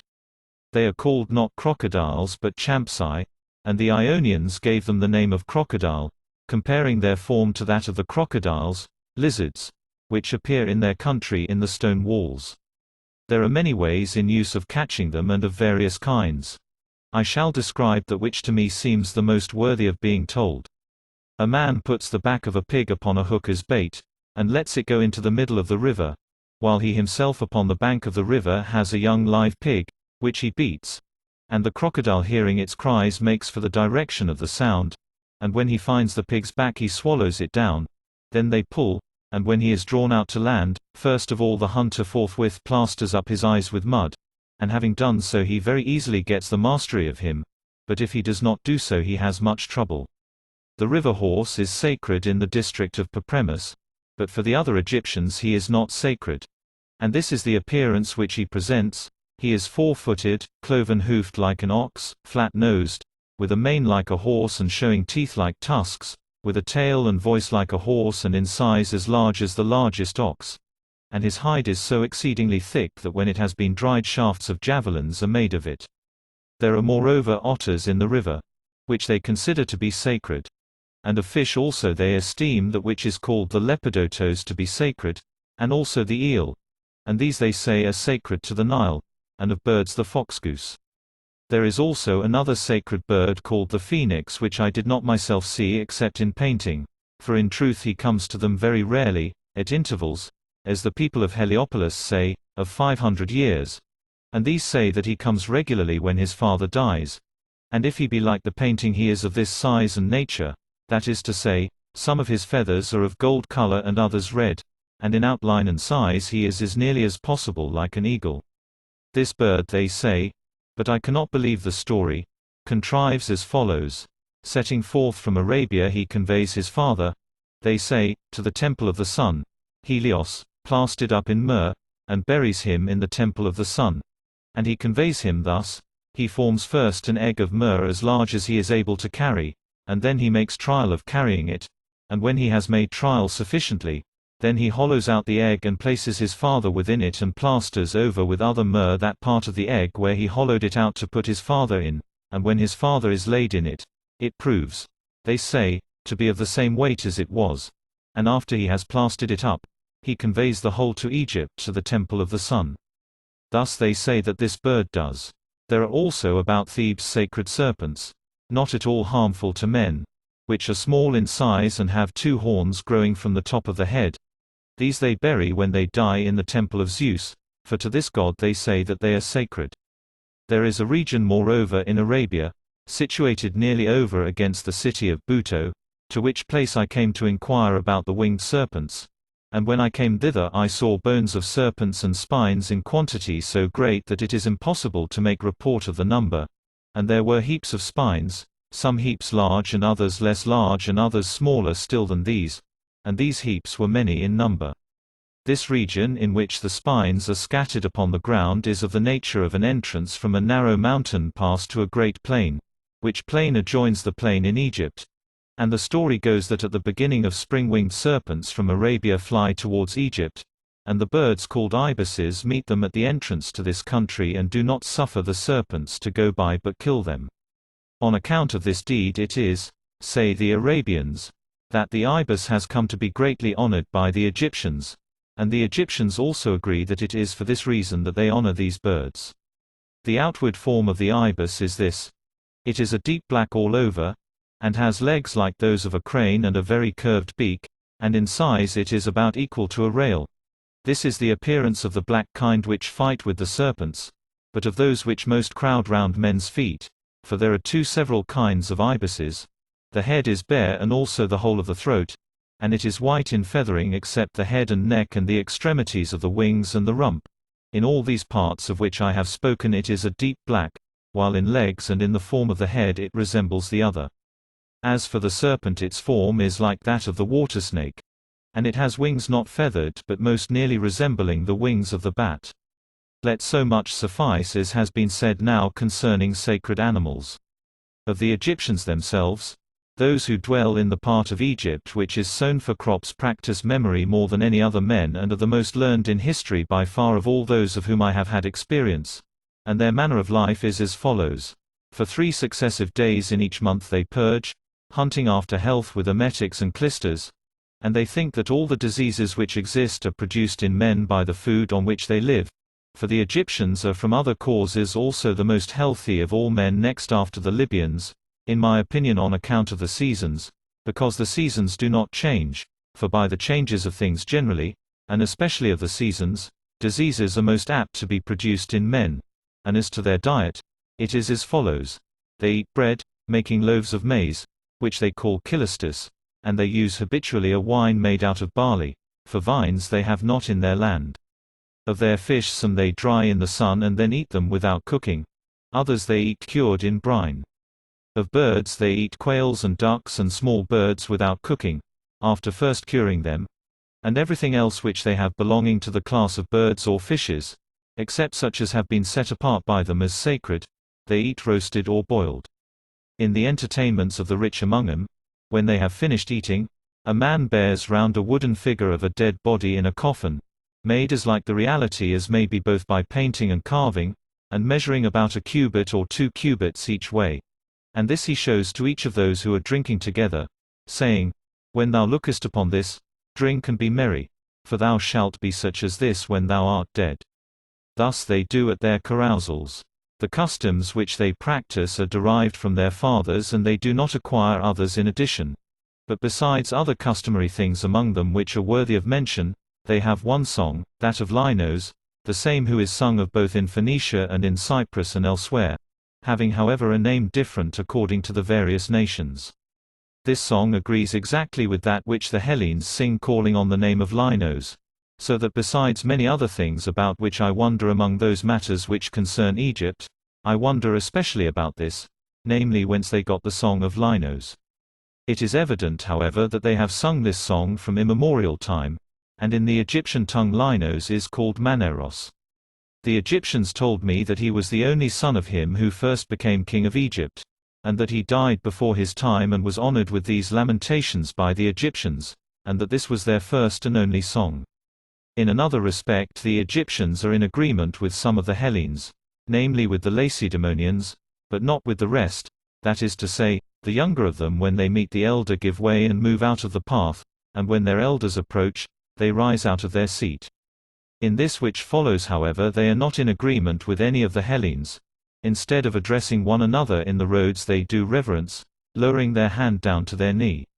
They wear tunics of linen about their legs with fringes, which they call calasiris.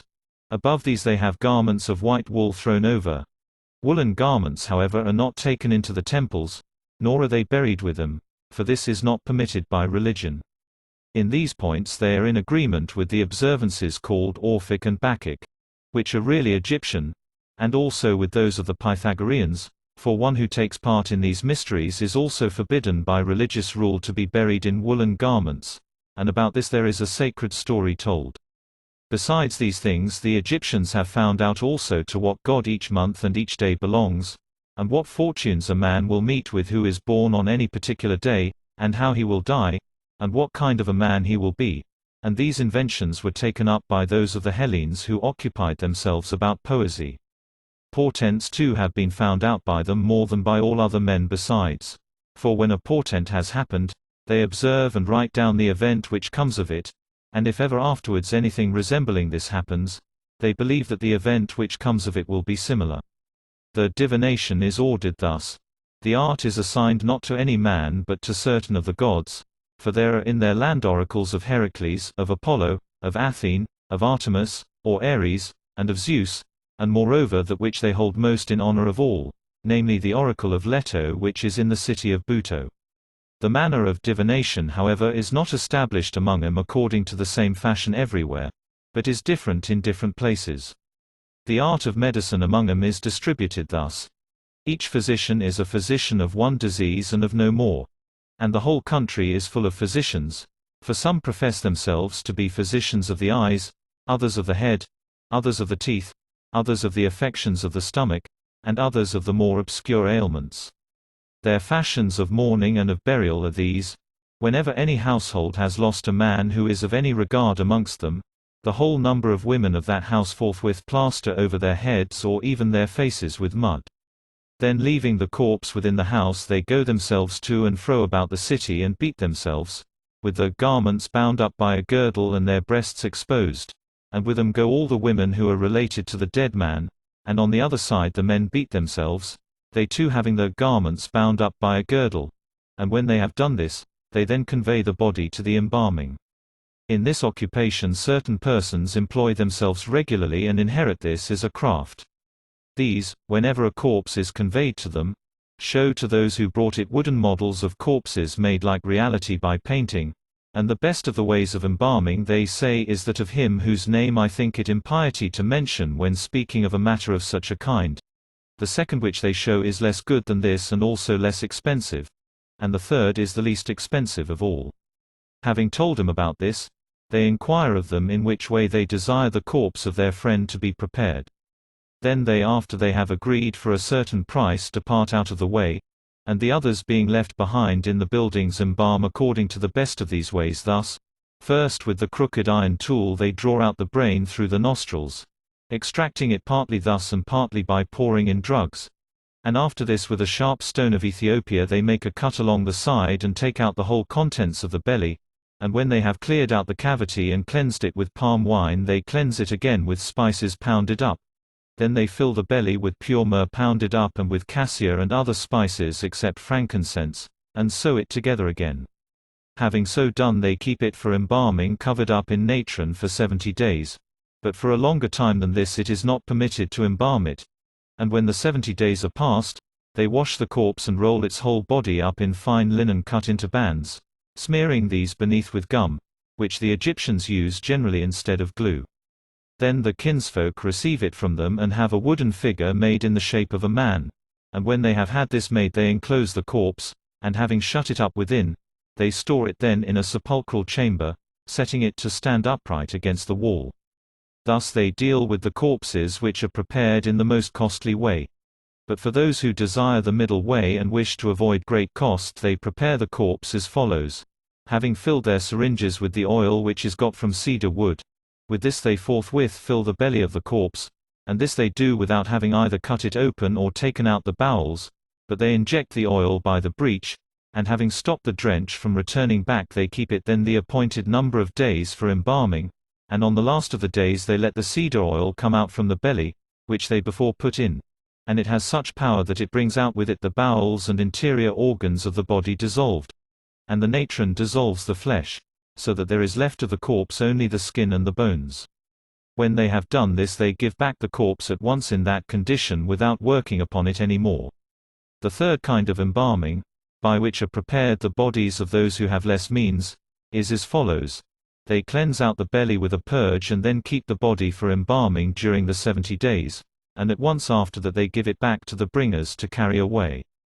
The wives of men of rank when they die are not given at once to be embalmed, nor such women as are very beautiful or of greater regard than others, but on the 3rd or 4th day after their death, and not before, they are delivered to the embalmers.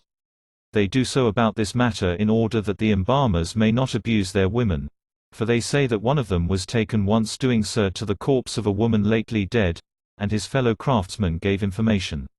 Whenever anyone, either of the Egyptians themselves or of strangers, is found to have been carried off by a crocodile or brought to his death by the river itself, the people of any city by which he may have been cast up on land must embalm him and lay him out in the fairest way they can and bury him in a sacred burial place, nor may any of his relations or friends besides touch him, but the priests of the Nile themselves handle the corpse and bury it as that of one who was something more than man. Hellenic usages they will by no means follow. And to speak generally they follow those of no other men whatever. This rule is observed by most of the Egyptians. But there is a large city named Shemus in the Theban district near Neapolis, and in this city there is a temple of Perseus the son of Danae which is of a square shape, and round it grow date palms. The gateway of the temple is built of stone and of very great size, and at the entrance of it stand 2 great statues of stone. Within this enclosure is a temple house and in it stands an image of Perseus. These people of Shemus say that Perseus is wont often to appear in their land and often within the temple, and that a sandal which has been worn by him is found sometimes, being in length 2 cubits, and whenever this appears all Egypt prospers.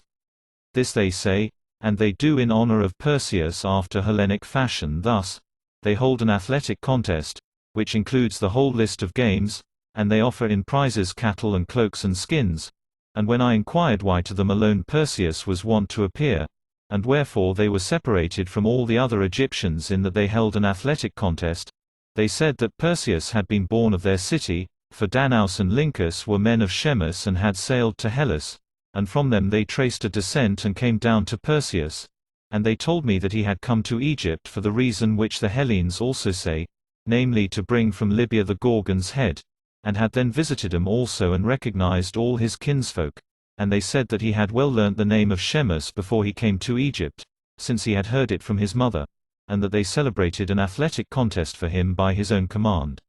All these are customs practiced by the Egyptians who dwell above the fens. And those who are settled in the fenland have the same customs for the most part as the other Egyptians, both in other matters and also in that they live each with one wife only, as do the Hellenes. But for economy in respect of food they have invented these things besides. When the river has become full and the plains have been flooded, there grow in the water great numbers of lilies, which the Egyptians call lotos. These they cut with a sickle and dry in the sun, and then they pound that which grows in the middle of the lotos and which is like the head of a poppy, and they make of it loaves baked with fire. The root also of this lotos is edible and has a rather sweet taste. It is round in shape and about the size of an apple. There are other lilies too, in flower resembling roses, which also grow in the river, and from them the fruit is produced in a separate vessel springing from the root by the side of the plant itself, and very nearly resembles a wasp's comb. In this there grow edible seeds in great numbers of the size of an olive stone, and they are eaten either fresh or dried. Besides this they pull up from the fens the papyrus which grows every year, and the upper parts of it they cut off and turn to other uses, but that which is left below for about a cubit in length they eat or sell. And those who desire to have the papyrus at its very best bake it in an oven heated red hot, and then eat it. Some too of these people live on fish alone, which they dry in the sun after having caught them and taken out the entrails, and then when they are dry, they use them for food. Fish which swim in shoals are not much produced in the rivers, but are bred in the lakes, and they do as follows. When there comes upon them the desire to breed, They swim out in shoals towards the sea. And the males lead the way, shedding forth their milt as they go, while the females, coming after and swallowing it up, from it become impregnated. And when they have become full of young in the sea, they swim up back again, each shoal to its own haunts.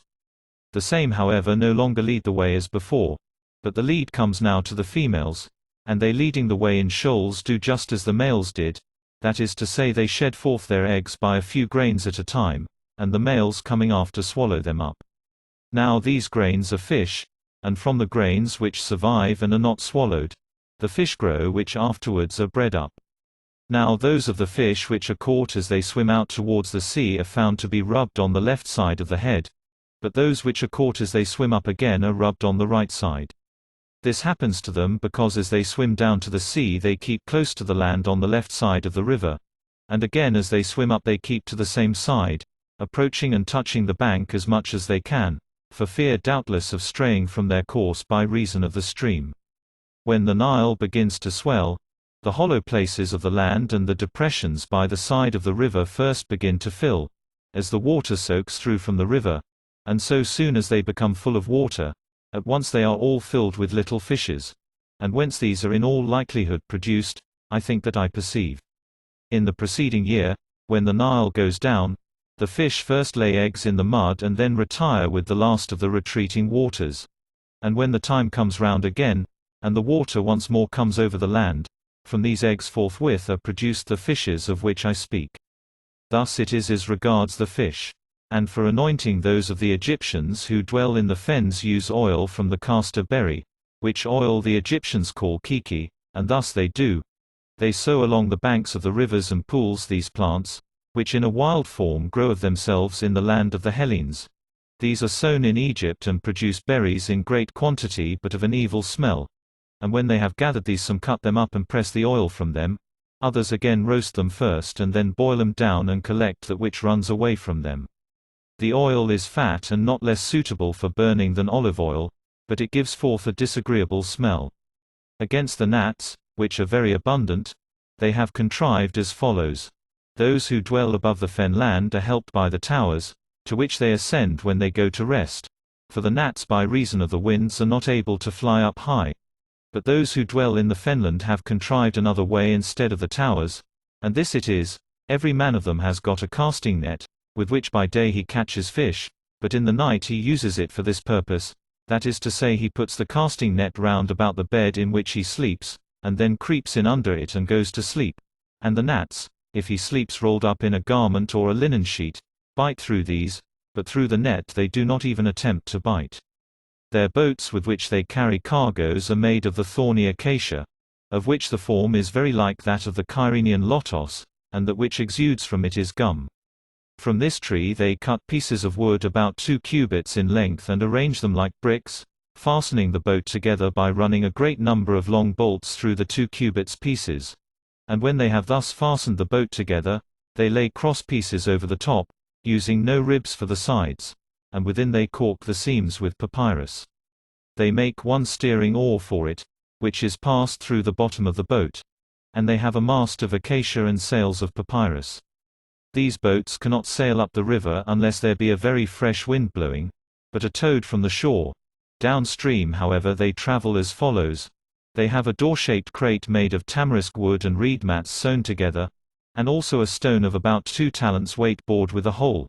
And of these the boatman lets the crate float on in front of the boat, fastened with a rope, and the stone drags behind by another rope.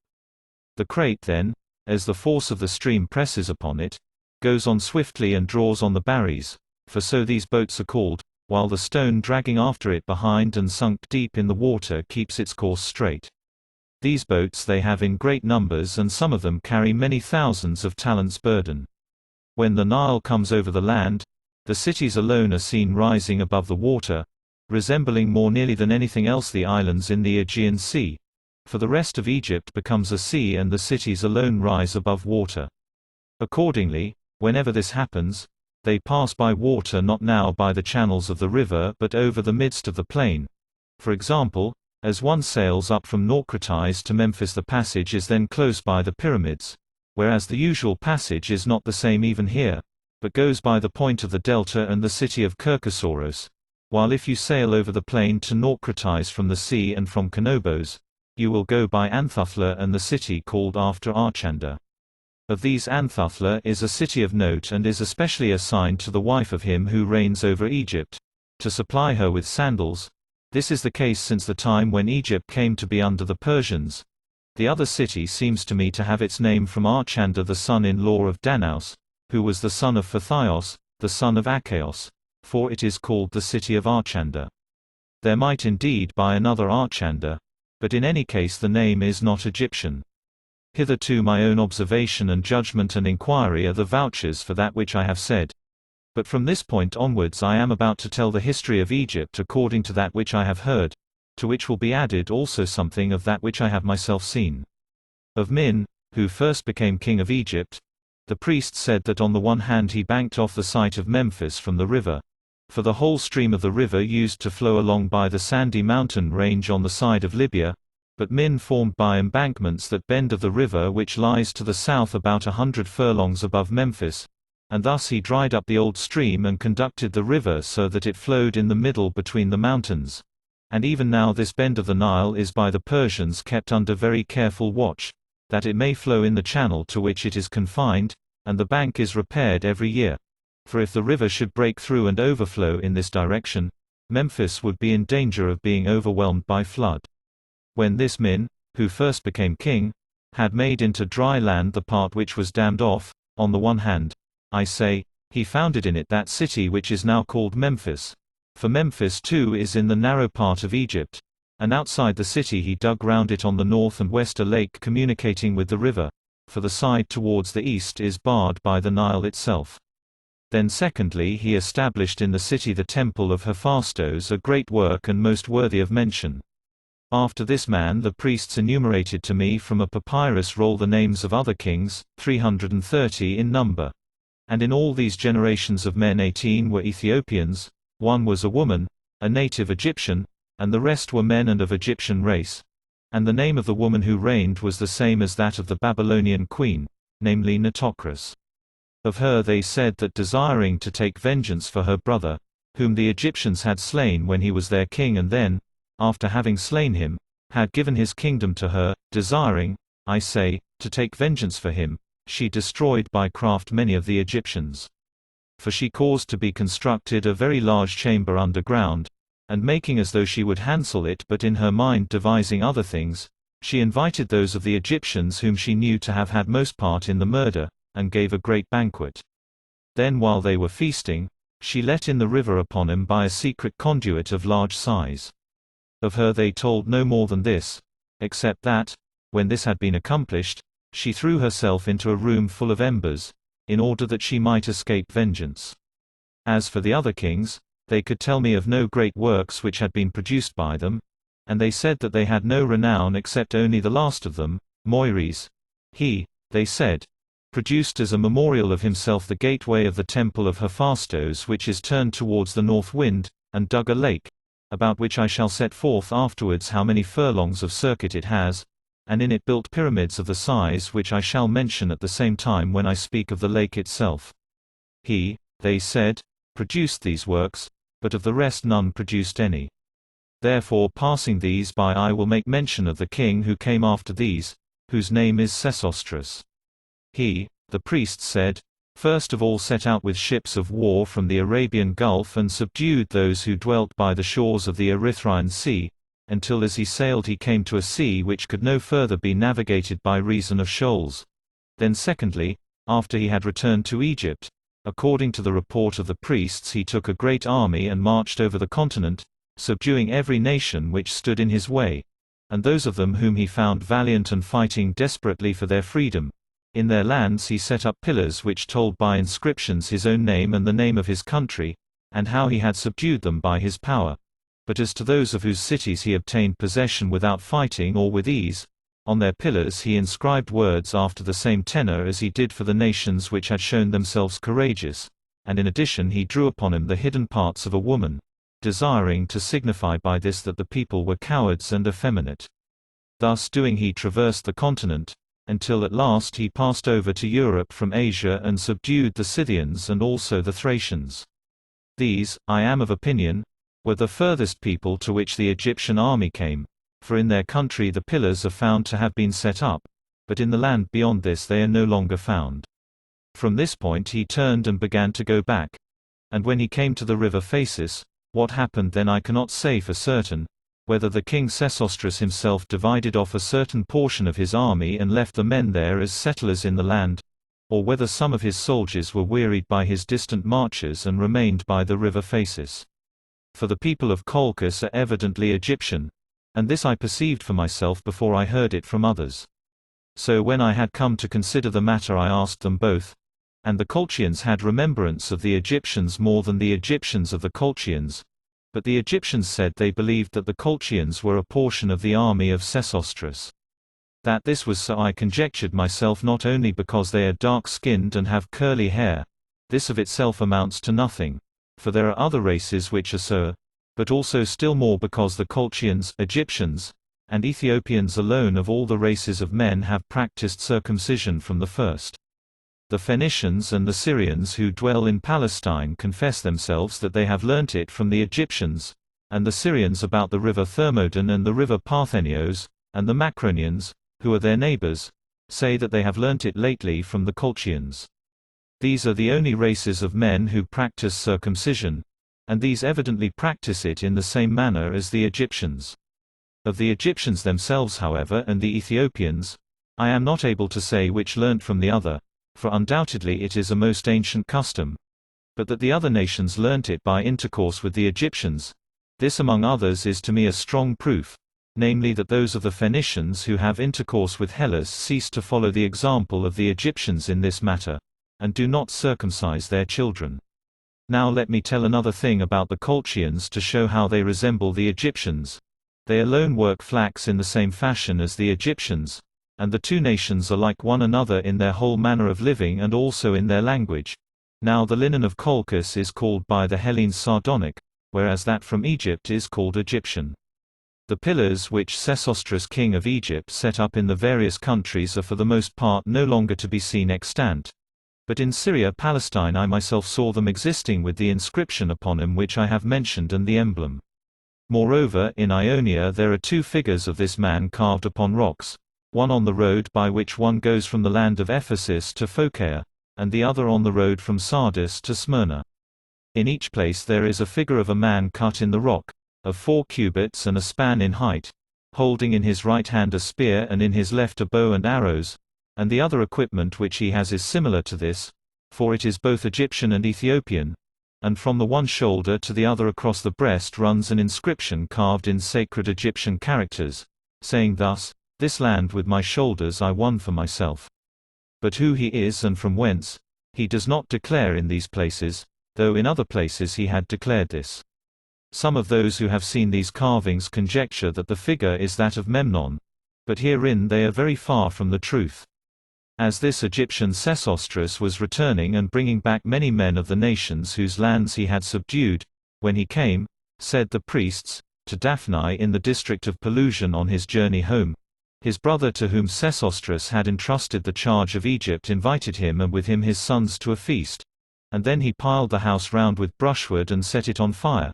And Sesostris when he discovered this forthwith took counsel with his wife, for he was bringing with him, they said, his wife also, and she counselled him to lay out upon the pyre 2 of his sons, which were 6 in number, and so to make a bridge over the burning mass, and that they passing over their bodies should thus escape. This, they said, Sesostris did, and 2 of his sons were burnt to death in this manner, but the rest got away safe with their father. Then Sesostris, having returned to Egypt and having taken vengeance on his brother, employed the multitude which he had brought in of those whose lands he had subdued, as follows. These who were they drew the stones which in the reign of this king were brought to the temple of Hephaestus, being of very good size. And also these were compelled to dig all the channels which now are in Egypt. And thus, having no such purpose, they caused Egypt, which before was all fit for riding and driving, to be no longer fit for this from thenceforth. For from that time forward Egypt, though it is plain land, has become all unfit for riding and driving, and the cause has been these channels, which are many and run in all directions. But the reason why the king cut up the land was this, namely because those of the Egyptians who had their cities not on the river but in the middle of the country, being in want of water when the river went down from them, found their drink brackish because they had it from wells. For this reason Egypt was cut up. And they said that this king distributed the land to all the Egyptians, giving an equal square portion to each man, and from this he made his revenue, having appointed him to pay a certain rent every year. And if the river should take away anything from any man's portion, he would come to the king and declare that which had happened, and the king used to send men to examine and to find out by measurement how much less the piece of land had become, in order that for the future the man might pay less, in proportion to the rent appointed. And I think that thus the art of geometry was found out and afterwards came into Hellas also. For as touching the sun-dial and the gnomon and the 12 divisions of the day, they were learnt by the Hellenes from the Babylonians. He moreover alone of all the Egyptian kings had rule over Ethiopia. And he left as memorials of himself in front of the temple of Hephaestus 2 stone statues of 30 cubits each, representing himself and his wife, and others of 20 cubits each representing his 4 sons. And long afterwards the priest of Hephaestus refused to permit Darius the Persian to set up a statue of himself in front of them, saying that deeds had not been done by him equal to those which were done by Sesostris the Egyptian. For Sesostris had subdued other nations besides, not fewer than he, and also the Scythians. But Darius had not been able to conquer the Scythians. Wherefore it was not just that he should set up a statue in front of those which Sesostris had dedicated, if he did not surpass him in his deeds. Which speech, they say, Darius took in good part. Now after Sesostris had brought his life to an end, his son Pharos, they told me, received in succession the kingdom, and he made no warlike expedition, and moreover it chanced to him to become blind by reason of the following accident. When the river had come down in flood rising to a height of 18 cubits, higher than ever before that time, and had gone over the fields, a wind fell upon it and the river became agitated by waves. And this king, they say, moved by presumptuous folly took a spear and cast it into the midst of the eddies of the stream. And immediately upon this he had a disease of the eyes and was by it made blind. For 10 years then he was blind, and in the 11th year there came to him an oracle from the city of Buto saying that the time of his punishment had expired, and that he should see again if he washed his eyes with the water of a woman who had accompanied with her own husband only and had not had knowledge of other men. And first he made trial of his own wife, and then, as he continued blind, he went on to try all the women in turn.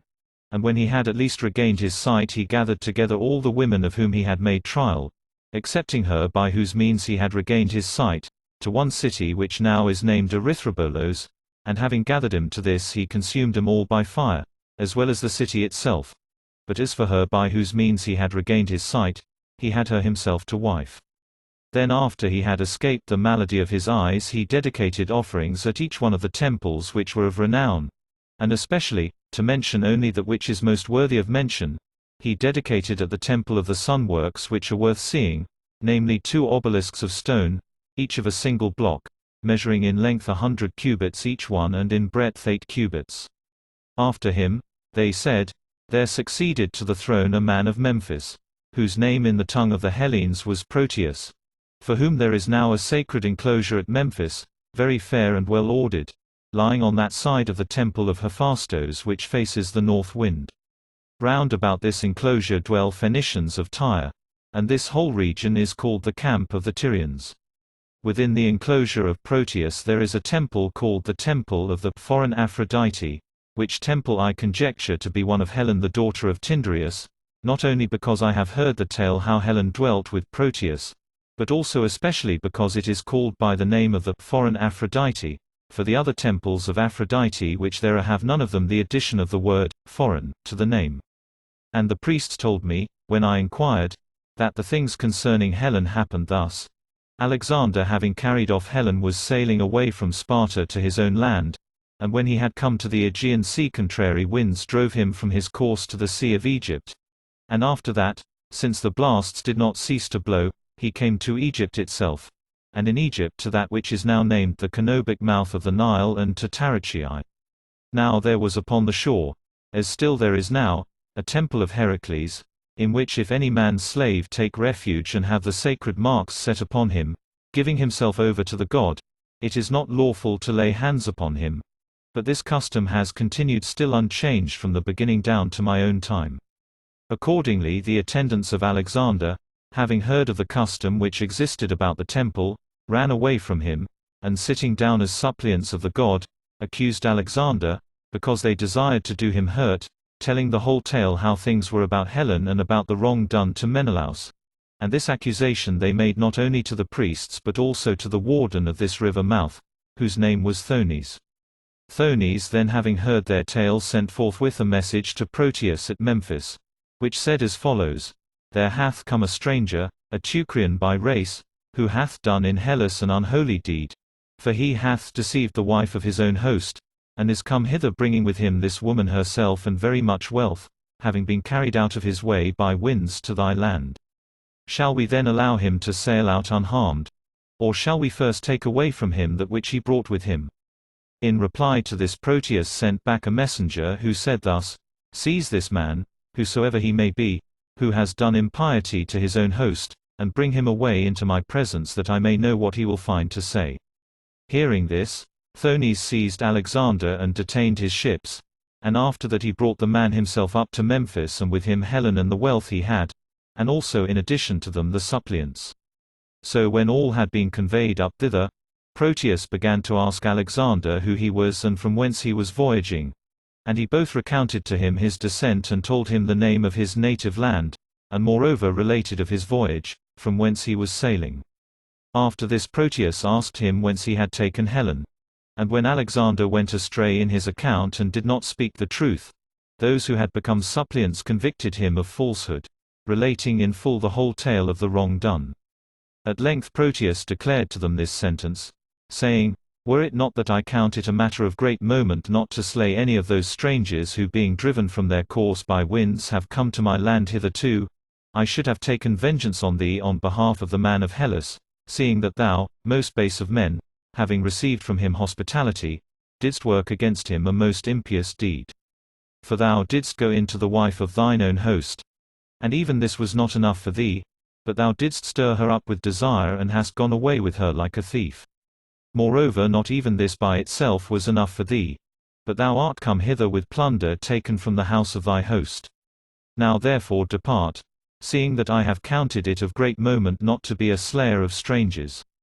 This woman indeed and the wealth which thou hast I will not allow thee to carry away, but I shall keep them safe for the Hellene who was thy host, until he come himself and desire to carry him off to his home. To thyself however and thy fellow voyagers I proclaim that ye depart from your anchoring within 3 days and go from my land to some other, and if not, that ye will be dealt with as enemies. This the priest said was the manner of Helen's coming to Proteus. And I suppose that Homer also had heard this story, but since it was not so suitable to the composition of his poem as the other which he followed, he dismissed it finally, making it clear at the same time that he was acquainted with that story also, and according to the manner in which he described the wanderings of Alexander in the Iliad, nor did he elsewhere retract that which he had said, of his course, wandering to various lands, and that he came among other places to Sidon in Phoenicia. Of this the poet has made mention in the Prowess of Diomede, and the verses run thus. There she had robes many-colored, the works of women of Sidon. Those whom her son himself the god-like of form Alexander carried from Sidon, what time the broad sea path he sailed over, bringing back Helen home, of a noble father begotten. And in the Odyssey also he has made mention of it in these verses. Such had the daughter of Zeus, such drugs of exquisite cunning. Good. Which to her the wife of Thon, Polydamna, had given. Dwelling in Egypt, the land where the bountiful meadow produces drugs more than all lands else, many good being mixed, many evil. And thus too Menelaus says to Telemachus, Still the gods stayed me in Egypt, to come back hither desiring. Stayed me from voyaging home, since sacrifice due I performed not. In these lines he makes it clear that he knew of the wanderings of Alexander to Egypt, for Syria borders upon Egypt and the Phoenicians, of whom is Sidon, dwell in Syria. By these lines and by this passage it is also most clearly shown that the Cyprian epic was not written by Homer but by some other man, For in this it is said that on the third day after leaving Sparta Alexander came to Ilion bringing with him Helen, having had a gently blowing wind and a smooth sea, whereas in the Iliad it says that he wandered from his course when he brought her. Let us now leave Homer and the Cyprian epic. But this I will say, namely that I asked the priests whether it is but an idle tale which the Hellenes tell of that which they say happened about Ilion. And they answered me thus, saying that they had their knowledge by inquiries from Menelaus himself. After the rape of Helen there came indeed, they said, to the Teucrian land a large army of Hellenes to help Menelaus. And when the army had come out of the ships to land and had pitched its camp there, they sent messengers to Ilion, with whom went also Menelaus himself. And when these entered within the wall they demanded back Helen and the wealth which Alexander had stolen from Menelaus and had taken away. And moreover they demanded satisfaction for the wrongs done.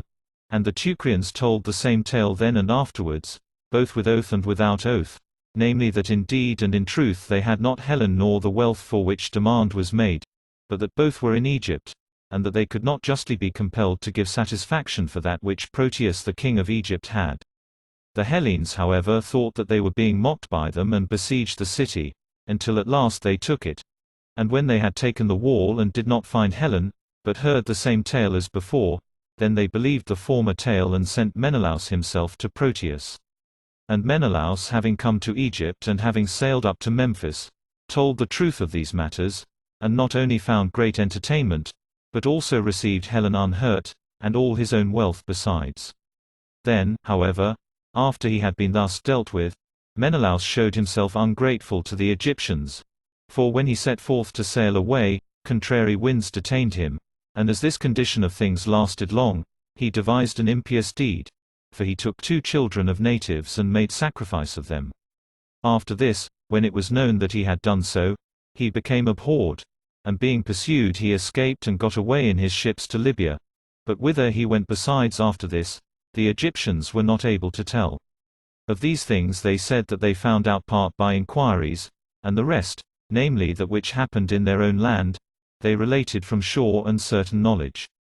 Thus the priests of the Egyptians told me, and I myself also agree with the story which was told of Helen, adding this consideration, namely that if Helen had been in Ilion she would have been given up to the Hellenes, whether Alexander consented or no, for Priam assuredly was not so mad, nor yet the others of his house, that they were desirous to run risk of ruin for themselves and their children and their city, in order that Alexander might have Helen as his wife, and even supposing that during the first part of the time they had been so inclined, yet when many others of the Trojans besides were losing their lives as often as they fought with the Hellenes, and of the sons of Priam himself always 2 or 3 or even more were slain when a battle took place, if one may trust at all to the epic poets, when, I say, things were coming thus to pass, I consider that even if Priam himself had had Helen as his wife, he would have given her back to the Achaeans, if at least by so doing he might be freed from the evils which oppressed him.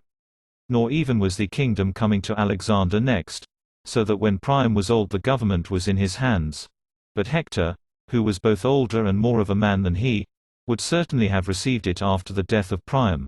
And him it behoved not to allow his brother to go on with his wrong-doing, considering that great evils were coming to pass on his account both to himself privately and in general to the other Trojans. In truth however they lacked the power to give Helen back. And the Hellenes did not believe them, though they spoke the truth, because, as I declare my opinion, the divine power was purposing to cause them utterly to perish, and so make it evident to men that for great wrongs great also are the chastisements which come from the gods. And thus have I delivered my opinion concerning these matters. After Proteus, they told me, Rhamzanitos received in succession the kingdom, who left as a memorial of himself that gateway to the temple of Hephaestus which is turned towards the west, and in front of the gateway he set up 2 statues, in height 25 cubits, of which the one which stands on the north side is called by the Egyptians Summer and the one on the south side Winter. And to that one which they call Summer they do reverence and make offerings, while to the other which is called Winter they do the opposite of these things. This king, they said, got great wealth of silver, which none of the kings born after him could surpass or even come near to. And wishing to store his wealth in safety he caused to be built a chamber of stone, one of the walls whereof was towards the outside of his palace, And the builder of this, having a design against it, contrived as follows, that is, he disposed one of the stones in such a manner that it could be taken out easily from the wall either by 2 men or even by 1. So when the chamber was finished, the king stored his money in it, and after some time the builder, being near the end of his life, called to him his sons, for he had 2, and to them he related how he had contrived in building the treasury of the king, and all in forethought for them, that they might have ample means of living. And when he had clearly set forth to them everything concerning the taking out of the stone, he gave them the measurements, saying that if they paid heed to this matter they would be stewards of the king's treasury. So he ended his life, and his sons made no long delay in setting to work, but went to the palace by night, and having found the stone in the wall of the chamber they dealt with it easily and carried forth for themselves great quantity of the wealth within. And the king happening to open the chamber, he marveled when he saw the vessels falling short of the full amount, and he did not know on whom he should lay the blame, since the seals were unbroken and the chamber had been close shut. But when upon his opening the chamber a second and a third time the money was each time seen to be diminished, for the thieves did not slacken in their assaults upon it, he did as follows: having ordered traps to be made he set these round about the vessels in which the money was, and when the thieves had come as at former times and one of them had entered, then so soon as he came near to one of the vessels he was straightway caught in the trap, and when he perceived in what evil case he was, straightway calling his brother he showed him what the matter was, and bade him enter as quickly as possible and cut off his head, for fear lest being seen and known he might bring about the destruction of his brother also. And to the other it seemed that he spoke well, and he was persuaded and did so, and fitting the stone into its place he departed home bearing with him the head of his brother. Now when it became day, the king entered into the chamber and was very greatly amazed, seeing the body of the thief held in the trap without his head, and the chamber unbroken, with no way to come in by or go out, and being at a loss he hung up the dead body of the thief upon the wall and set guards there, with charge if they saw any one weeping or bewailing himself to seize him and bring him before the king. And when the dead body had been hung up, the mother was greatly grieved, and speaking with the son who survived she enjoined him, in whatever way he could, to contrive means by which he might take down and bring home the body of his brother, and if he should neglect to do this, she earnestly threatened that she would go and give information to the king that he had the money. So as the mother dealt hardly with the surviving son, and he though saying many things to her did not persuade her, he contrived for his purpose a device as follows: providing himself with asses he filled some skins with wine and laid them upon the asses, and after that he drove them along, and when he came opposite to those who were guarding the corpse hung up, he drew towards him 2 or 3 of the necks of the skins and loosened the cords with which they were tied. Then when the wine was running out, he began to beat his head and cry out loudly, as if he did not know to which of the asses he should first turn. And when the guards saw the wine flowing out in streams, they ran together to the road with drinking vessels in their hands and collected the wine that was poured out, counting it so much gain. And he abused them all violently, making as if he were angry, but when the guards tried to appease him, after a time he feigned to be pacified and to abate his anger, and at length he drove his asses out of the road and began to set their loads right. Then more talk arose among them, and 1 or 2 of them made jests at him and brought him to laugh with them, and in the end he made him a present of one of the skins in addition to what they had. Upon that they lay down there without more ado, being minded to drink, and they took him into their company and invited him to remain with them and join them in their drinking. So he, as may be supposed, was persuaded and stayed. Then as they in their drinking bade him welcome in a friendly manner, he made a present to them also of another of the skins. And so at length having drunk liberally the guards became completely intoxicated, and being overcome by sleep they went to bed on the spot where they had been drinking. He then, as it was now far on in the night, first took down the body of his brother, and then in mockery shaved the right cheeks of all the guards, and after that he put the dead body upon the asses and drove them away home, having accomplished that which was enjoined him by his mother. Upon this the king, when it was reported to him that the dead body of the thief had been stolen away, displayed great anger, and desiring by all means that it should be found out who it might be who devised these things, did this. So at least they said, but I do not believe the account. He caused his own daughter to sit in the stews, and enjoined her to receive all equally, and before having commerce with anyone to compel him to tell her what was the most cunning and what the most unholy deed which had been done by him in all his lifetime. And whosoever should relate that which had happened about the thief, him she must seize and not let him go out. Then as she was doing that which was enjoined by her father, the thief, hearing for what purpose this was done and having a desire to get the better of the king in resource, did thus. From the body of one lately dead he cut off the arm at the shoulder and went with it under his mantle. And having gone in to the daughter of the king, and being asked that which the others also were asked, he related that he had done the most unholy deed when he cut off the head of his brother, who had been caught in a trap in the king's treasure chamber, and the most cunning deed in that he made drunk the guards and took down the dead body of his brother hanging up. And she when she heard it tried to take hold of him, but the thief held out to her in the darkness the arm of the corpse, which she grasped and held, thinking that she was holding the arm of the man himself. But the thief left it in her hands and departed, escaping through the door. Now when this also was reported to the king, he was at first amazed at the ready invention and daring of the fellow, and then afterwards he sent round to all the cities and made proclamation granting a free pardon to the thief, and also promising a great reward if he would come into his presence. The thief accordingly trusting to the proclamation came to the king, and Rhumsanitos greatly marveled at him, and gave him this daughter of his to wife, counting him to be the most knowing of all men. For as the Egyptians were distinguished from all other men, so was he from the other Egyptians. After these things they said this king went down alive to that place which by the Hellenes is called Hades, and there played at dice with Demeter, and in some throws he overcame her and in others he was overcome by her. And he came back again having as a gift from her a handkerchief of gold. And they told me that because of the going down of Rhumsanitos the Egyptians after he came back celebrated a feast, which I know of my own knowledge also that they still observe even to my time. But whether it is for this cause that they keep the feast or for some other, I am not able to say.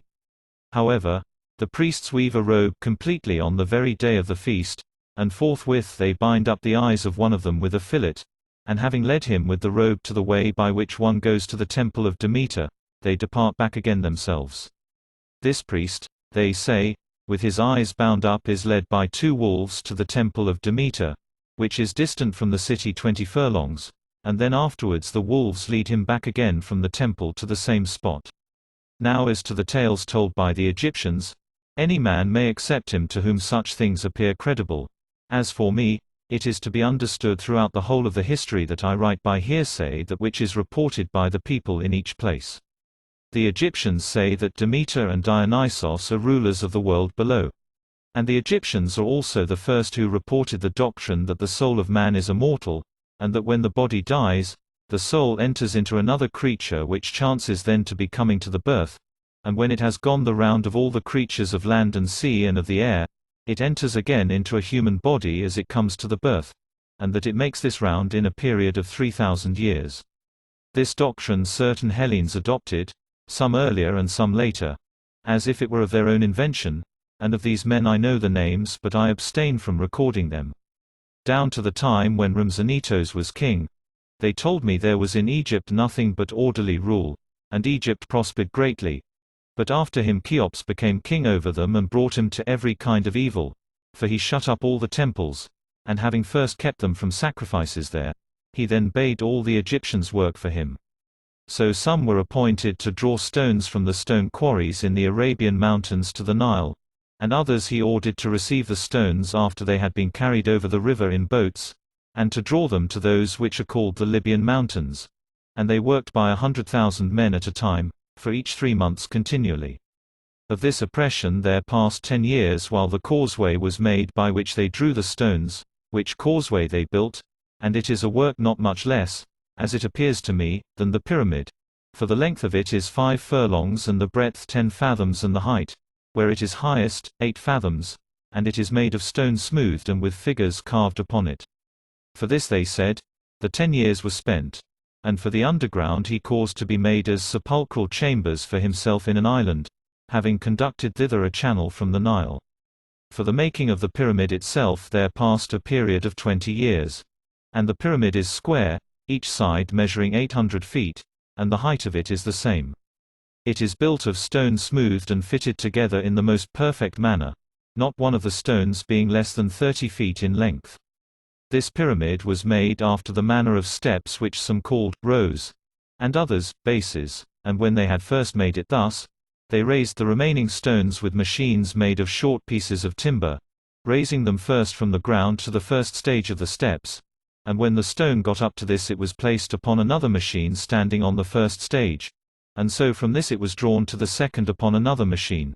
For as many as were the courses of the steps, so many machines there were also, or perhaps they transferred one and the same machine, made so as easily to be carried, to each stage successively, in order that they might take up the stones. For let it be told in both ways, according as it is reported. However, that may be the highest parts of it were finished first, and afterwards they proceeded to finish that which came next to them, and lastly they finished the parts of it near the ground and the lowest ranges. On the pyramid it is declared in Egyptian writing how much was spent on radishes and onions and leeks for the workmen, and if I rightly remember that which the interpreter said in reading to me this inscription, a sum of 1,600 talents of silver was spent. And if this is so, how much besides is likely to have been expended upon the iron with which they worked, and upon bread and clothing for the workmen, seeing that they were building the works for the time which has been mentioned and were occupied for no small time besides, as I suppose, in the cutting and bringing of the stones and in working at the excavation under the ground. Cheops moreover came, they said, to such a pitch of wickedness, that being in want of money he caused his own daughter to sit in the stews, and ordered her to obtain from those who came a certain amount of money, how much it was they did not tell me, and she not only obtained the sum appointed by her father, but also she formed a design for herself privately to leave behind her a memorial, and she requested each man who came in to give her one stone upon her building, and of these stones, they told me, the pyramid was built which stands in front of the Great Pyramid in the middle of the three, each side being 150 feet in length. This Cheops, the Egyptians said, reigned 50 years. And after he was dead his brother Chephren succeeded to the kingdom. This king followed the same manner of dealing as the other, both in all the rest and also in that he made a pyramid, not indeed attaining to the measurements of that which was built by the former, this I know, having myself also measured it, and moreover there are no underground chambers beneath nor does a channel come from the Nile flowing to this one as to the other, in which the water coming through a conduit built for it flows round an island within, where they say that Cheops himself is laid, but for a basement he built the first course of Ethiopian stone of divers colors, and this pyramid he made 40 feet lower than the other as regards size, building it close to the Great Pyramid. These stand both upon the same hill, which is about 100 feet high. And Chephren they said reigned 56 years. Here then they reckon 106 years, during which they say that there was nothing but evil for the Egyptians, and the temples were kept closed and not opened during all that time. These kings the Egyptians by reason of their hatred of them are not very willing to name. Nay, they even call the pyramids after the name of Philetus the shepherd, who at that time pastured flocks in those regions. After him, they said, Mykrinos became king over Egypt, who was the son of Cheops, and to him his father's deeds were displeasing, and he both opened the temples and gave liberty to the people, who were ground down to the last extremity of evil, to return to their own business and to their sacrifices. Also he gave decisions of their causes juster than those of all the other kings besides. In regard to this then they commend this king more than all the other kings who had arisen in Egypt before him. For he not only gave good decisions, but also when a man complained of the decision, he gave him recompense from his own goods and thus satisfied his desire.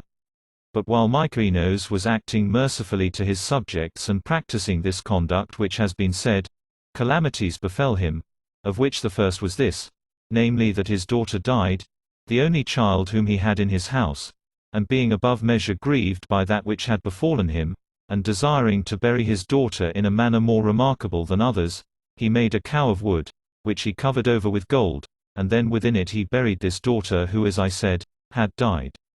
This cow was not covered up in the ground, but it might be seen even down to my own time in the city of Sais, placed within the royal palace in a chamber which was greatly adorned.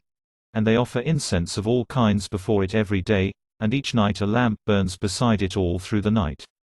Near this cow in another chamber stand images of the concubines of Mykrinos, as the priests at Sais told me. For there are in fact colossal wooden statues, in number about 20, made with naked bodies. But who they are I am not able to say, except only that which is reported. Some however tell about this cow and the colossal statues the following tale.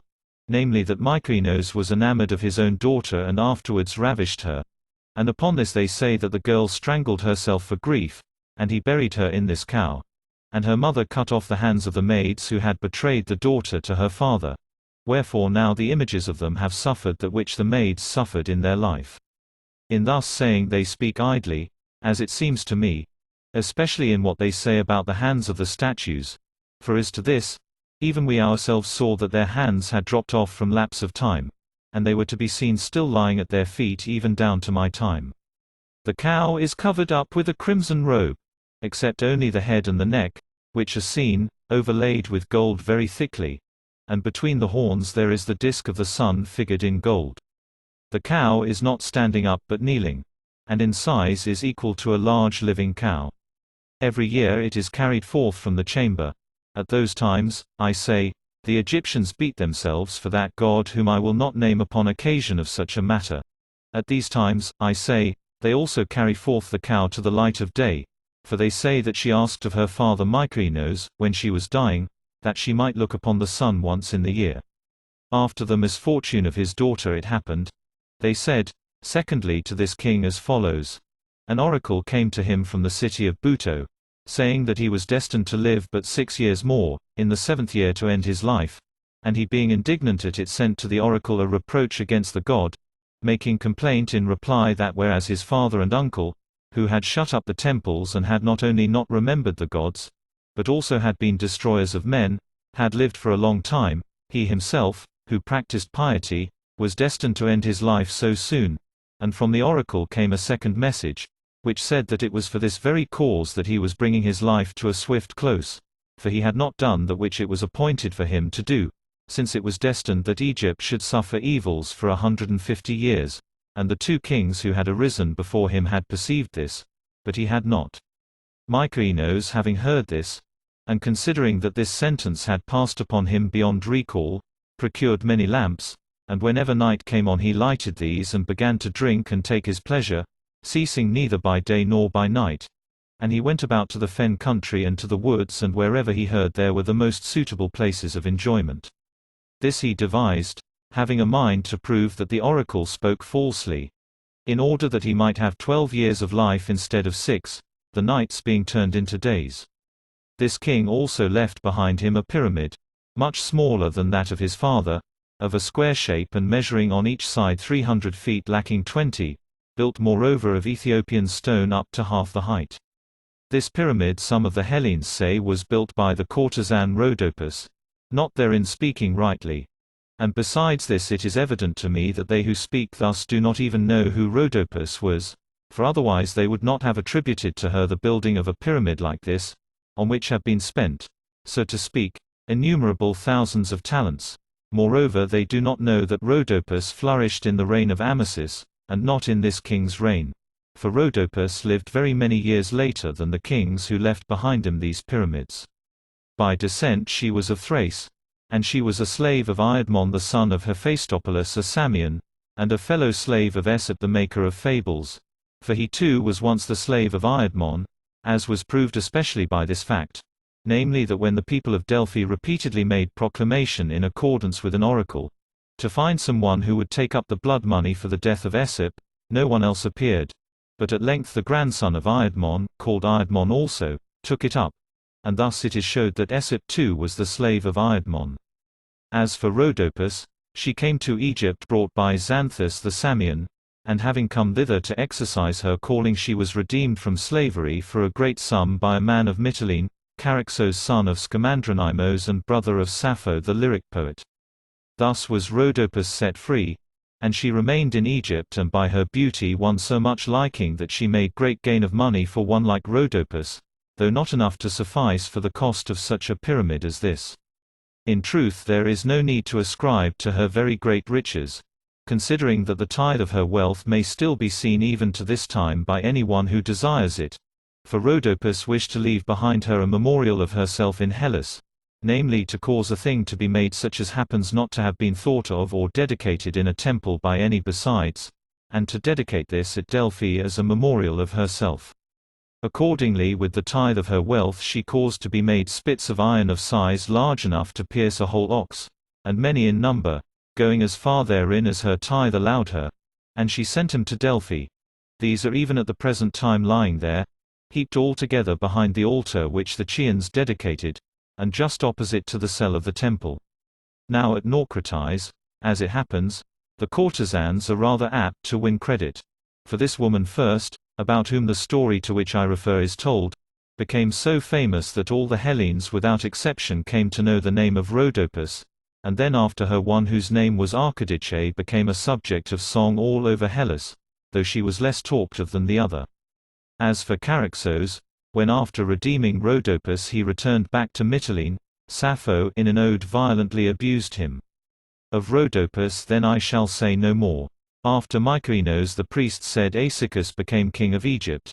And he made for Hephaestos the temple gateway which is towards the sunrising, by far the most beautiful and the largest of the gateways. For while they all have figures carved upon them and innumerable ornaments of building besides, this has them very much more than the rest.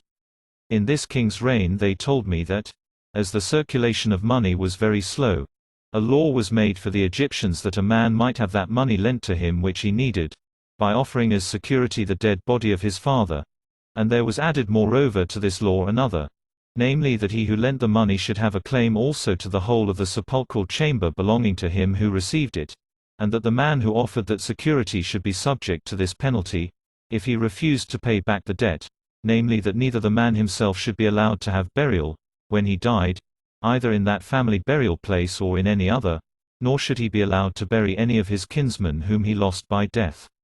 This king desiring to surpass the kings of Egypt who had arisen before him left as a memorial of himself a pyramid which he made of bricks, and on it there is an inscription carved in stone and saying thus, "Despise not me in comparison with the pyramids of stone, seeing that I excel them as much as Zeus excels the other gods.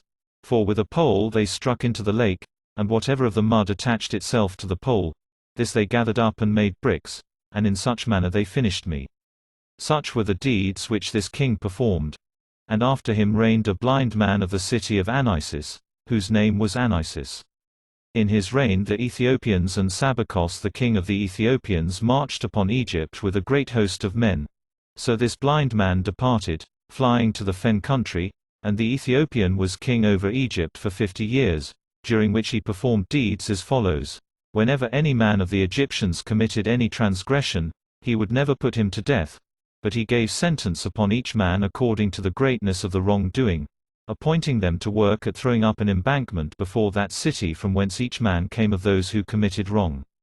Thus the cities were made higher still than before, for they were embanked first by those who dug the channels in the reign of Sesostris, and then secondly in the reign of the Ethiopian, and thus they were made very high. And while other cities in Egypt also stood high, I think in the town at Bubastis especially the earth was piled up. In this city there is a temple very well worthy of mention. For though there are other temples which are larger and built with more cost, none more than this is a pleasure to the eyes. Now Bubastis in the Hellenic tongue is Artemis, and her temple is ordered thus. Except the entrance it is completely surrounded by water. For channels come in from the Nile, not joining one another, but each extending as far as the entrance of the temple, one flowing round on the one side and the other on the other side, each 100 feet broad and shaded over with trees. And the gateway has a height of 10 fathoms, and it is adorned with figures 6 cubits high, very noteworthy. This temple is in the middle of the city and is looked down upon from all sides as one goes round. For since the city has been banked up to a height, while the temple has not been moved from the place where it was at the first built, it is possible to look down into it. And round it runs a stone wall with figures carved upon it, while within it there is a grove of very large trees planted round a large temple house, within which is the image of the goddess, and the breadth and length of the temple is a furlong every way. Opposite the entrance there is a road paved with stone for about 3 furlongs, which leads through the marketplace towards the east, with a breadth of about 400 feet. And on this side and on that grow trees of height reaching to heaven, and the road leads to the temple of Hermes. This temple then is thus ordered. The final deliverance from the Ethiopian came about. They said, as follows: He fled away because he had seen in his sleep a vision, in which it seemed to him that a man came and stood by him and counseled him to gather together all the priests in Egypt and cut them asunder in the midst. Having seen this dream, he said that it seemed to him that the gods were foreshowing him this to furnish an occasion against him, in order that he might do an impious deed with respect to religion, and so receive some evil either from the gods or from men. He would not however do so. But in truth, he said, the time had expired, during which it had been prophesied to him that he should rule Egypt before he departed thence. For when he was in Ethiopia, the oracles which the Ethiopians consult had told him that it was fated for him to rule Egypt 50 years. Since then this time was now expiring, and the vision of the dream also disturbed him, Sabachos departed out of Egypt of his own free will. Then when the Ethiopian had gone away out of Egypt, the blind man came back from the fen country and began to rule again, having lived there during 50 years upon an island which he had made by heaping up ashes and earth. For whenever any of the Egyptians visited him bringing food, according as it had been appointed to them severally to do without the knowledge of the Ethiopian, he bade them bring also some ashes for their gift. This island none was able to find before Amyrtaios. That is, for more than 700 years the kings who arose before Amyrtaios were not able to find it. Now the name of this island is Elbow, and its size is 10 furlongs each way. After him there came to the throne the priest of Hephaestos, whose name was Sethos. This man, they said, neglected and held in no regard the warrior class of the Egyptians, considering that he would have no need of them. And besides other slights which he put upon him, he also took from them the yokes of cornland which had been given to them as a special gift in the reigns of the former kings, 12 yokes to each man.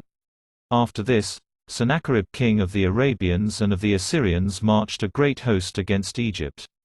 Then the warriors of the Egyptians refused to come to the rescue, and the priest, being driven into a strait, entered into the sanctuary of the temple and bewailed to the image of the god the danger which was impending over him.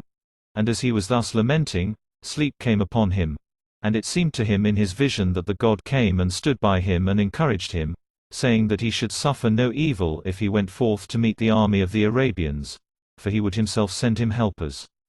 Trusting in these things seen in sleep, he took with him, they said, those of the Egyptians who were willing to follow him, and encamped in Pelusium, for by this way the invasion came, and not one of the warrior class followed him, but shopkeepers and artisans and men of the market. Then after they came, there swarmed by night upon their enemies mice of the fields, and ate up their quivers and their bows, and moreover the handles of their shields, so that on the next day they fled, and being without defense of arms great numbers fell. And at the present time this king stands in the temple of Hephaestos in stone, holding upon his hand a mouse, and by letters inscribed he says these words: "Let him who looks upon me learn to fear the gods." So far in the story the Egyptians and the priests were they who made the report, declaring that from the first king down to this priest of Hephaestos who reigned last, there had been 341 generations of men, and that in him there had been the same number of chief priests and of kings, but 300 generations of men are equal to 10,000 years, for 100 years is 3 generations of men, and in the 41 generations which remain, those I mean which were added to the 300, there are 1,340 years. Thus in the period of 11,340 years they said that there had arisen no god in human form, nor even before that time or afterwards among the remaining kings who arise in Egypt, did they report that anything of that kind had come to pass. In this time they said that the sun had moved 4 times from his accustomed place of rising, and where he now sets he had thence twice had his rising, and in the place from whence he now rises he had twice had his setting. And in the meantime nothing in Egypt had been changed from its usual state, neither that which comes from the earth nor that which comes to them from the river nor that which concerns diseases or deaths. And formerly when Hecataios the historian was in Thebes, and had traced his descent and connected his family with a god in the 16th generation before, the priests of Zeus did for him much the same as they did for me, though I had not traced my descent. They led me into the sanctuary of the temple, which is of great size, and they counted up the number, showing colossal wooden statues in number the same as they said, For each chief priest there sets up in his lifetime an image of himself. Accordingly the priests, counting and showing me these, declared to me that each one of them was a son succeeding his own father, and they went up through the series of images from the image of the one who had died last, until they had declared this of the whole number.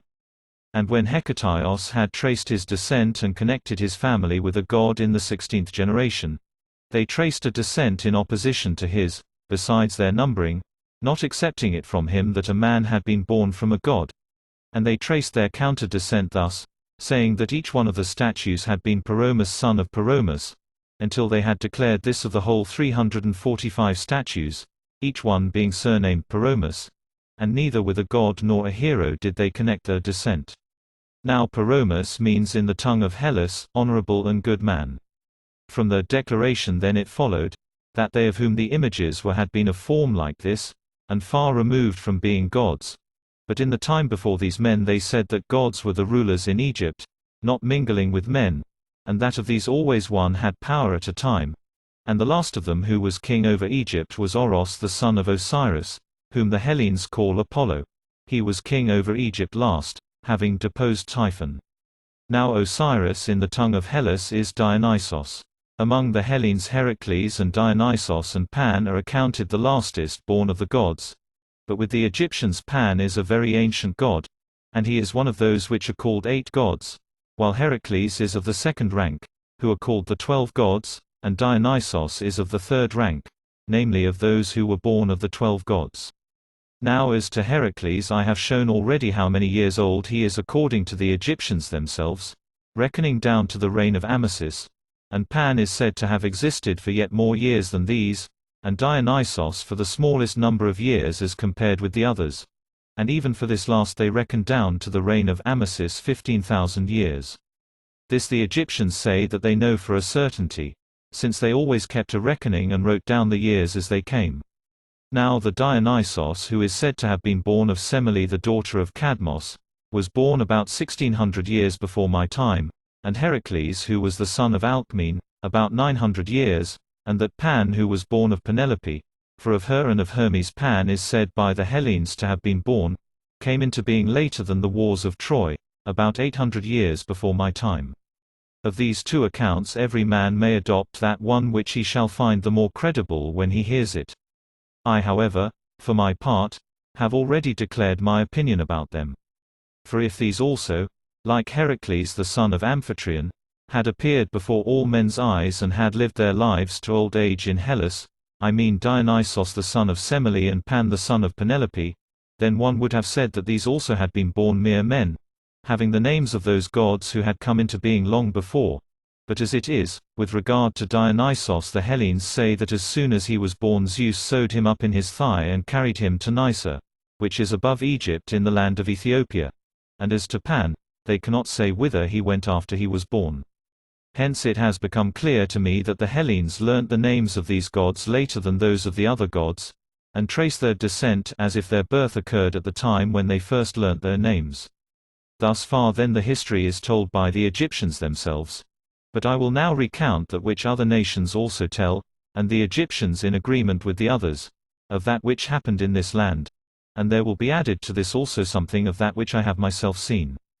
Being set free after the reign of the priest of Hephaestus, the Egyptians, since they could not live any time without a king, set up over them 12 kings, having divided all Egypt into 12 parts. These made intermarriages with one another and reigned, making agreement that they would not put down one another by force, nor seek to get an advantage over one another, but would live in perfect friendship. And the reason why they made these agreements, guarding them very strongly from violation, was this, namely that an oracle had been given to them at first when they began to exercise their rule, that he of them who should pour a libation with a bronze cup in the temple of Hephaestus, should be king of all Egypt, for they used to assemble together in all the temples. Moreover they resolved to join all together and leave a memorial of themselves. And having so resolved they caused to be made a labyrinth, situated a little above the lake of Moeris and nearly opposite to that which is called the city of crocodiles. This I saw myself, and I found it greater than words can say.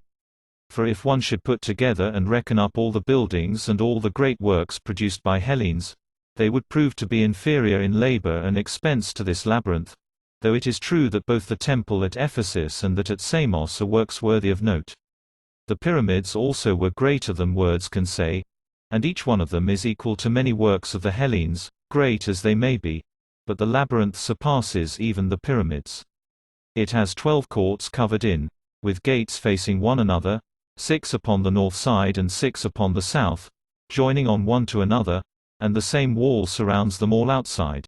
And there are in it 2 kinds of chambers, the one kind below the ground and the other above. Upon these, 3,000 in number, of each kind 1,500.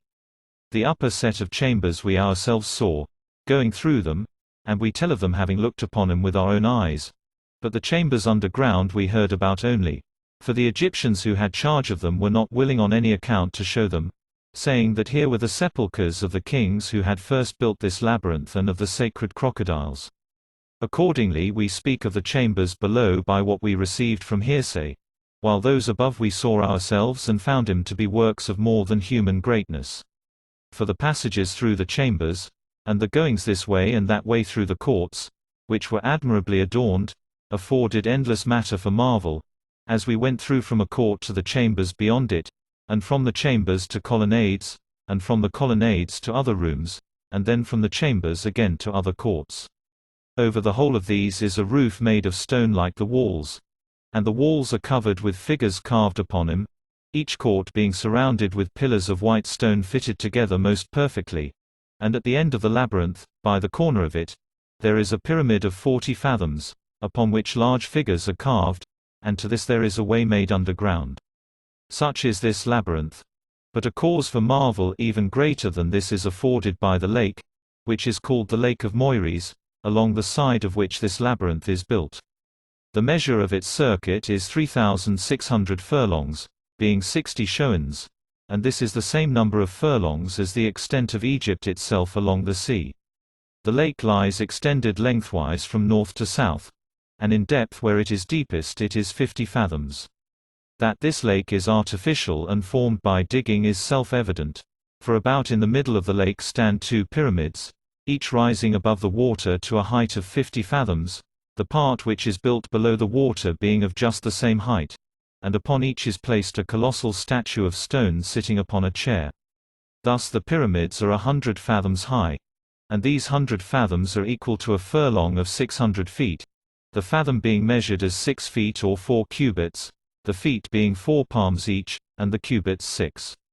The water in the lake does not come from the place where it is, for the country there is very deficient in water, but it has been brought thither from the Nile by a canal, and for 6 months the water flows into the lake, and for 6 months out into the Nile again. And whenever it flows out, then for the 6 months it brings into the royal treasury a talent of silver a day from the fish which are caught, and 20 pounds when the water comes in. The natives of the place moreover said that this lake had an outlet underground to the Syrtis which is in Libya, turning towards the interior of the continent upon the western side and running along by the mountain which is above Memphis. Now since I did not see anywhere existing the earth dug out of this excavation, for that was a matter which drew my attention, I asked those who dwelt nearest to the lake where the earth was which had been dug out. These told me to what place it had been carried away. And I readily believed them, for I knew by report that a similar thing had been done at Nineveh, the city of the Assyrians. There certain thieves formed a design once to carry away the wealth of Sardanapallos son of Ninos, the king, which wealth was very great and was kept in treasure houses under the earth. Accordingly they began from their own dwelling, and making estimate of the direction they dug underground towards the king's palace. And the earth which was brought out of the excavation they used to carry away, when night came on, to the river Tigris which flows by the city of Nineveh, until at last they accomplished that which they desired. Similarly, as I heard, the digging of the lake in Egypt was effected, except that it was done not by night but during the day, for as they dug the Egyptians carried to the Nile the earth which was dug out, and the river, when it received it, would naturally bear it away and disperse it. Thus is this lake said to have been dug out. Now the 12 kings continued to rule justly, but in course of time it happened thus. After sacrifice in the temple of Hephaestus they were about to make libation on the last day of the feast, and the chief priest, in bringing out for them the golden cups with which they had been wont to pour libations, missed his reckoning and brought 11 only for the 12 kings. Then that one of them who was standing last in order, namely Psammetichos, since he had no cup, took off from his head his helmet, which was of bronze, and having held it out to receive the wine he proceeded to make libation. Likewise all the other kings were wont to wear helmets, and they happened to have them then. Now Psammetichos held out his helmet with no treacherous meaning. But they, taking note of that which had been done by Psammetichos and of the oracle, namely how it had been declared to them that whosoever of them should make libation with a bronze cup should be sole king of Egypt, recollecting, I say, the saying of the oracle, they did not indeed deem it right to slay Psammetichos, since they found by examination that he had not done it with any forethought, but they determined to strip him of almost all his power and to drive him away into the fen country, and that from the fen country he should not hold any dealings with the rest of Egypt. This Psammetichos had formerly been a fugitive from the Ethiopian Sabakos who had killed his father Nekos. From him, I say, he had then been a fugitive in Syria. And when the Ethiopian had departed in consequence of the vision of the dream, the Egyptians who were of the district of Sais brought him back to his own country. Then afterwards, when he was king, it was his fate to be a fugitive a second time on account of the helmet, being driven by the 11 kings into the fen country. So then, holding that he had been grievously wronged by them, he thought how he might take vengeance on those who had driven him out, and when he had sent to the oracle of Leto in the city of Buto, where the Egyptians have their most truthful oracle, there was given to him the reply that vengeance would come when men of bronze appeared from the sea. And he was strongly disposed not to believe that bronze men would come to help him. But after no long time had passed, certain Ionians and Carians who had sailed forth for plunder were compelled to come to shore in Egypt, and they, having landed and being clad in bronze armor, came to the fen land and brought a report to Psammetichos that bronze men had come from the sea and were plundering the plain.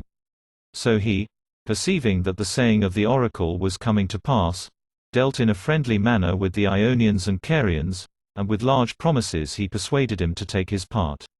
Then when he had persuaded them, with the help of those Egyptians who favored his cause and of these foreign mercenaries, he overthrew the kings. Having thus got power over all Egypt, Psammetichos made for Hephaestus that gateway of the temple at Memphis which is turned towards the south wind. And he built a court for Apis, in which Apis is kept when he appears, opposite to the gateway of the temple, surrounded all with pillars and covered with figures. And instead of columns there stand to support the roof of the court colossal statues 12 cubits high. Now Apis is in the tongue of the Hellenes Epiphos. To the Ionians and to the Carians who had helped him Psammetichos granted portions of land to dwell in, opposite to one another with the river Nile between, and these were called encampments. These portions of land he gave them, and he paid them besides all that he had promised. Moreover he placed with them Egyptian boys to have them taught the Hellenic tongue. And from these, who learnt the language thoroughly, are descended the present class of interpreters in Egypt.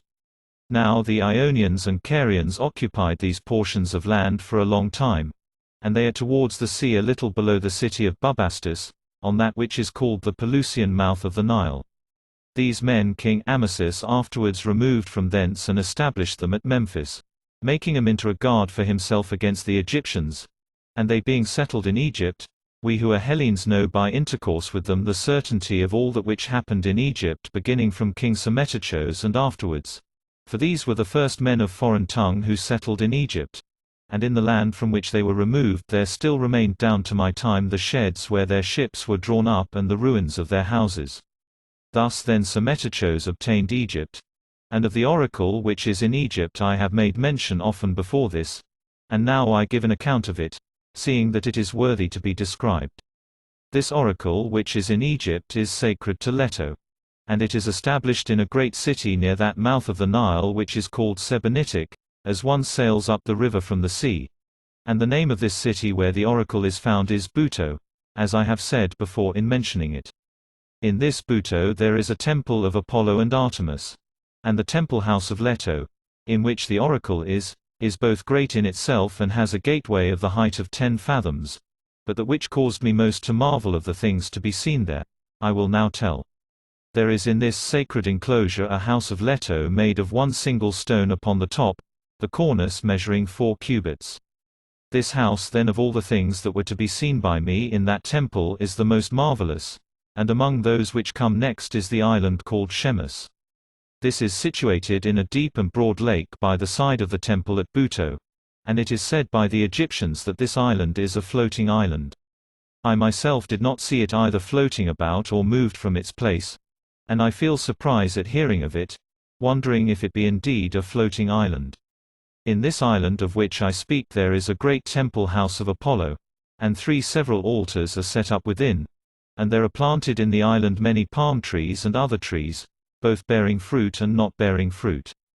And the Egyptians, when they say that it is floating, add this story, namely that in this island which formerly was not floating, Leto, being one of the 8 gods who came into existence first, and dwelling in the city of Buto where she has this oracle, received Apollo from Isis as a charge and preserved him, concealing him in the island which is said now to be a floating island, at that time when Typhon came after him seeking everywhere and desiring to find the son of Osiris. Now they say that Apollo and Artemis are children of Dionysos and of Isis, and that Leto became their nurse and preserver.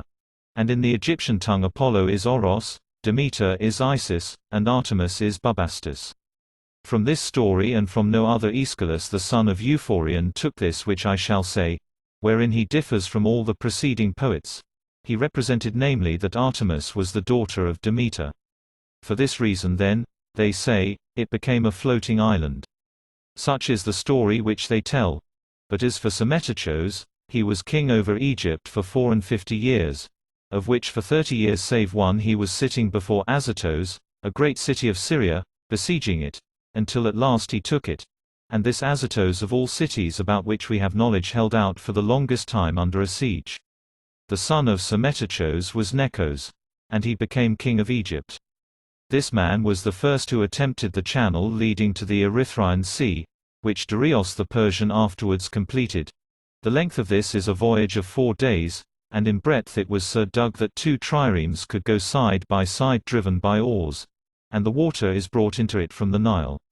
The channel is conducted a little above the city of Bubastis by Patumos the Arabian city, and runs into the Erythraean Sea, and it is dug first along those parts of the plain of Egypt which lie towards Arabia, just above which run the mountains which extend opposite Memphis, where are the stone quarries. Along the base of these mountains the channel is conducted from west to east for a great way, and after that it is directed towards a break in the hills and tends from these mountains towards the noonday and the south wind to the Arabian Gulf. Now in the place where the journey is least and shortest from the northern to the southern sea, which is also called Erythraean, that is from Mount Cassian, which is the boundary between Egypt and Syria, the distance is exactly 1,000 furlongs to the Arabian Gulf, but the channel is much longer, since it is more winding, and in the reign of Necos there perished while digging it 12 myriads of the Egyptians. Now Necos ceased in the midst of his digging, because the utterance of an oracle impeded him, which was to the effect that he was working for the barbarian, and the Egyptians call all men barbarians who do not agree with them in speech. Thus having ceased from the work of the channel, Necos betook himself to raging wars, and triremes were built by him, some for the northern sea and others in the Arabian Gulf for the Erythraean Sea, and of these the sheds are still to be seen. These ships he used when he needed them. And also on land Necos engaged battle at Magdolos with the Syrians, and conquered them. And after this he took Caditus, which is a great city of Syria, and the dress which he wore when he made these conquests he dedicated to Apollo, sending it to Branchidae of the Milesians. After this, having reigned in all 16 years, he brought his life to an end, and handed on the kingdom to Psammus his son. While this Psammus was king of Egypt, there came to him men sent by the Eleans, who boasted that they ordered the contest at Olympia in the most just and honorable manner possible and thought that not even the Egyptians, the wisest of men, could find out anything besides, to be added to their rules.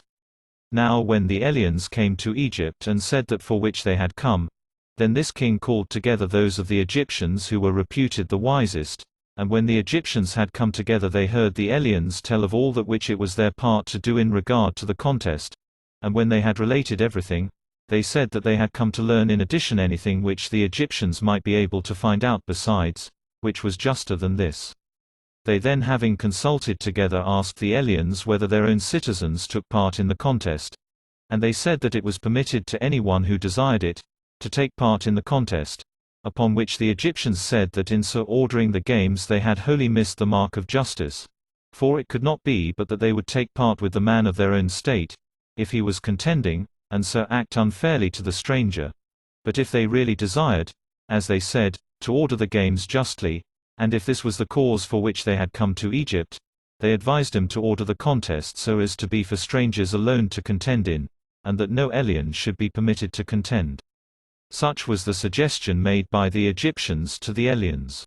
When Psammus had been king of Egypt for only 6 years and had made an expedition to Ethiopia and immediately afterwards had ended his life, Apries the son of Psammus received the kingdom in succession. This man came to be the most prosperous of all the kings up to that time except only his forefather Psammetichos, and he reigned 25 years, during which he led an army against Sidon and fought a sea fight with the king of Tyre. Since however it was fated that evil should come upon him, it came by occasion of a matter which I shall relate at greater length in the Libyan history, and at present but shortly. Apries, having sent a great expedition against the Cyrenians, met with correspondingly great disaster. And the Egyptians, considering him to blame for this, revolted from him, supposing that Apries had with forethought sent him out to evident calamity, in order, as they said, that there might be a slaughter of them, and he might the more securely rule over the other Egyptians. Being indignant at this, both these men who had returned from the expedition and also the friends of those who had perished made revolt openly. Hearing this, Apries sent to them Amasis, to cause them to cease by persuasion. And when he had come and was seeking to restrain the Egyptians, as he was speaking and telling them not to do so, one of the Egyptians stood up behind him and put a helmet upon his head, saying as he did so that he put it on to crown him king. And to him this that was done was in some degree not unwelcome, as he proved by his behavior, for as soon as the revolted Egyptians had set him up as king, he prepared to march against Apries. And Apries, hearing this, sent to Amasis one of the Egyptians who were about his own person, a man of reputation, whose name was Patabemus, enjoining him to bring Amasis alive into his presence. When this Patabemus came and summoned Amasis, the latter, who happened to be sitting on horseback, lifted up his leg and behaved in an unseemly manner, bidding him take that back to Apries. Nevertheless, they say, Patabemus made demand of him that he should go to the king, seeing that the king had sent to summon him. And he answered him that he had for some time past been preparing to do so, and that Apries would have no occasion to find fault with him, for he would both come himself and bring others with him. Then Patabemus, both perceiving his intention from that which he said, and also seeing his preparations, departed in haste, desiring to make known as quickly as possible to the king the things which were being done. And when he came back to Apries not bringing Amasis, the king, paying no regard to that which he said, but being moved by violent anger, ordered his ears and his nose to be cut off. And the rest of the Egyptians who still remained on his side, when they saw the man of most repute among them thus suffering shameful outrage, waited no longer but joined the others in revolt, and delivered themselves over to Amasis. Then Apries, having heard this also, armed his foreign mercenaries and marched against the Egyptians.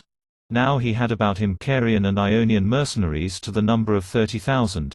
And his royal palace was in the city of Sais, of great size and worthy to be seen.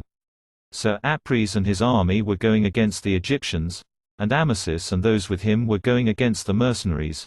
And both sides came to the city of Memphis and were about to make trial of one another in fight.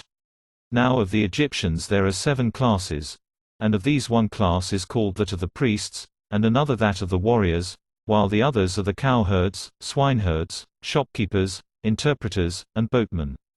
This is the number of the classes of the Egyptians, and their names are given him from the occupations which they follow. Of them the warriors are called Calasirians and Hermotybians, and they are of the following districts, for all Egypt is divided into districts.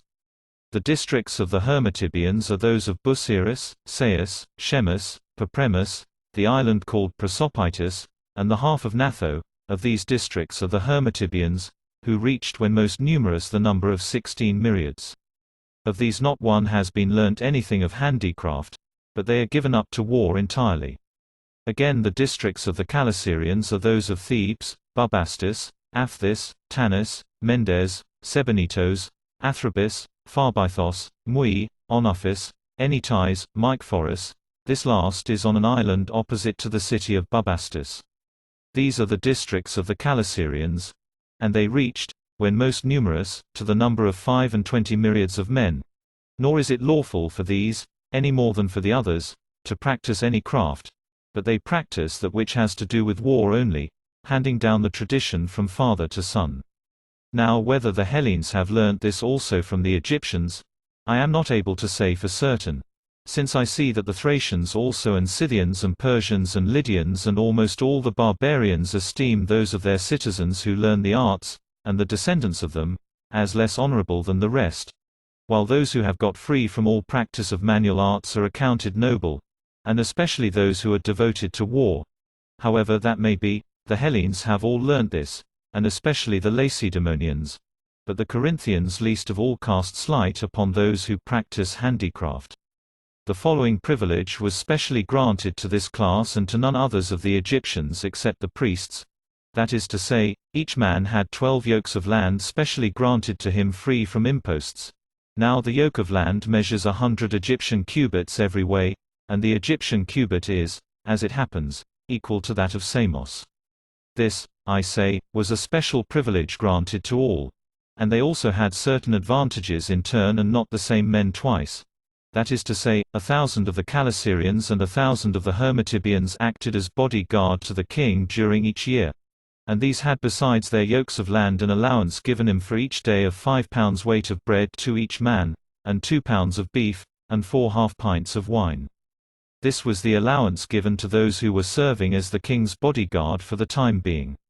So when Aries leading his foreign mercenaries, and Amasis at the head of the whole body of the Egyptians, in their approach to one another had come to the city of Memphis, they engaged in battle. And although the foreign troops fought well, yet being much inferior in number they were worsted by reason of this. But Aries is said to have supposed that not even a god would be able to cause him to cease from his rule, so firmly did he think that it was established. In that battle then, I say, he was worsted, and being taken alive was brought away to the city of Sais, to that which had formerly been his own dwelling but from thenceforth was the palace of Amasis.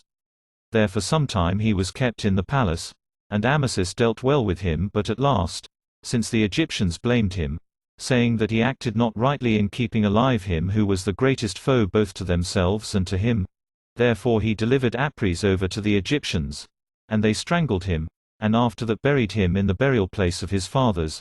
This is in the temple of Athene, close to the sanctuary, on the left hand as you enter. Now the men of Sais buried all those of this district who had been kings, within the temple. For the tomb of Amasis also, though it is further from the sanctuary than that of Aries and his forefathers, yet this too is within the court of the temple, and it consists of a colonnade of stone of great size, with pillars carved to imitate date palms, and otherwise sumptuously adorned, and within the colonnade are double doors, and inside the doors a sepulchral chamber.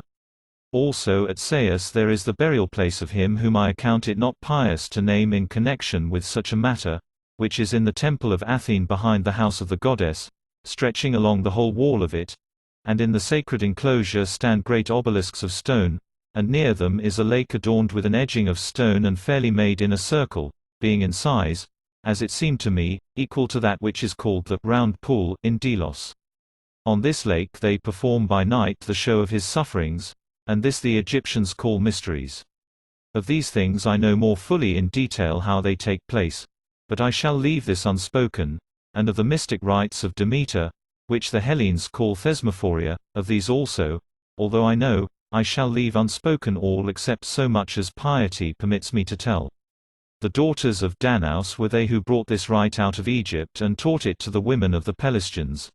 Then afterwards when all the inhabitants of Peloponnese were driven out by the Dorians, the rite was lost, and only those who were left behind of the Peloponnesians and not driven out, that is to say the Arcadians, preserved it.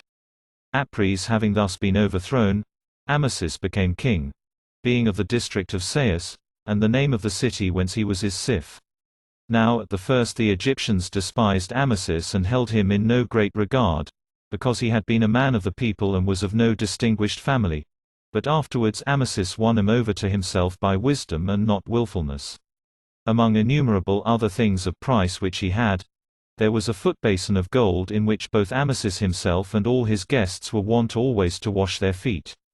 This he broke up, and of it he caused to be made the image of a god, and set it up in the city, where it was most convenient, and the Egyptians went continually to visit the image and did great reverence to it. Then Amasis, having learned that which was done by the men of the city, called together the Egyptians and made known to them the matter, saying that the image had been produced from the footbasin, into which formerly the Egyptians used to vomit and make water, and in which they washed their feet, whereas now they did to it great reverence. And just so, he continued, had he himself now fared, as the footbasin. For though formerly he was a man of the people, yet now he was their king. And he bade him accordingly honor him and have regard for him. In such manner he won the Egyptians to himself, so that they consented to be his subjects.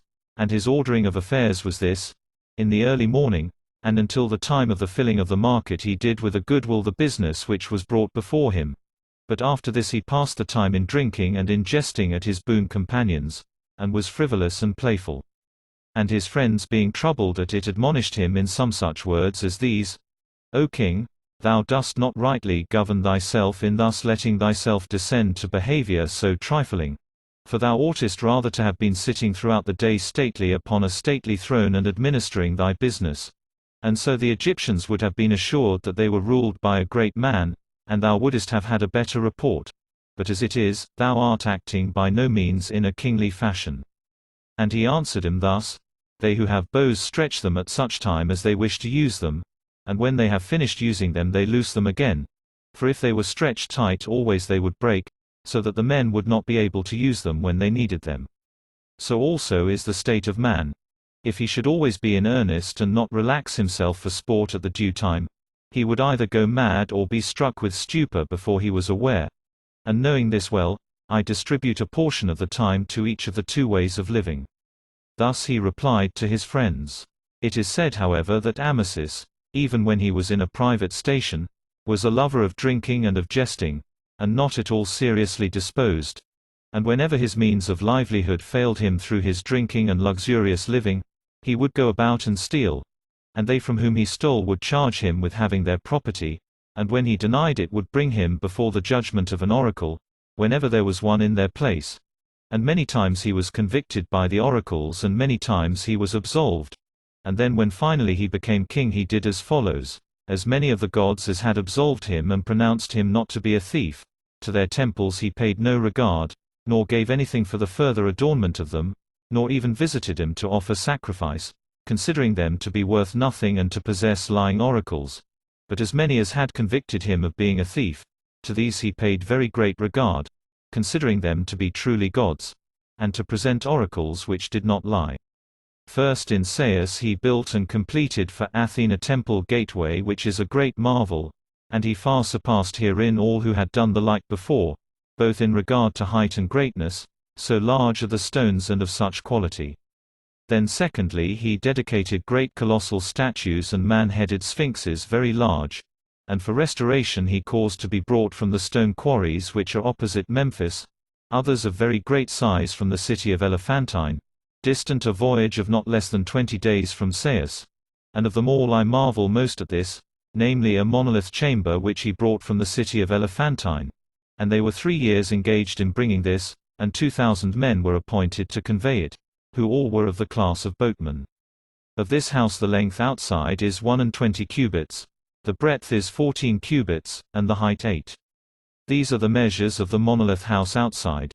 But the length inside is 18 cubits and 5/6 of a cubit, the breadth 12 cubits, and the height 5 cubits.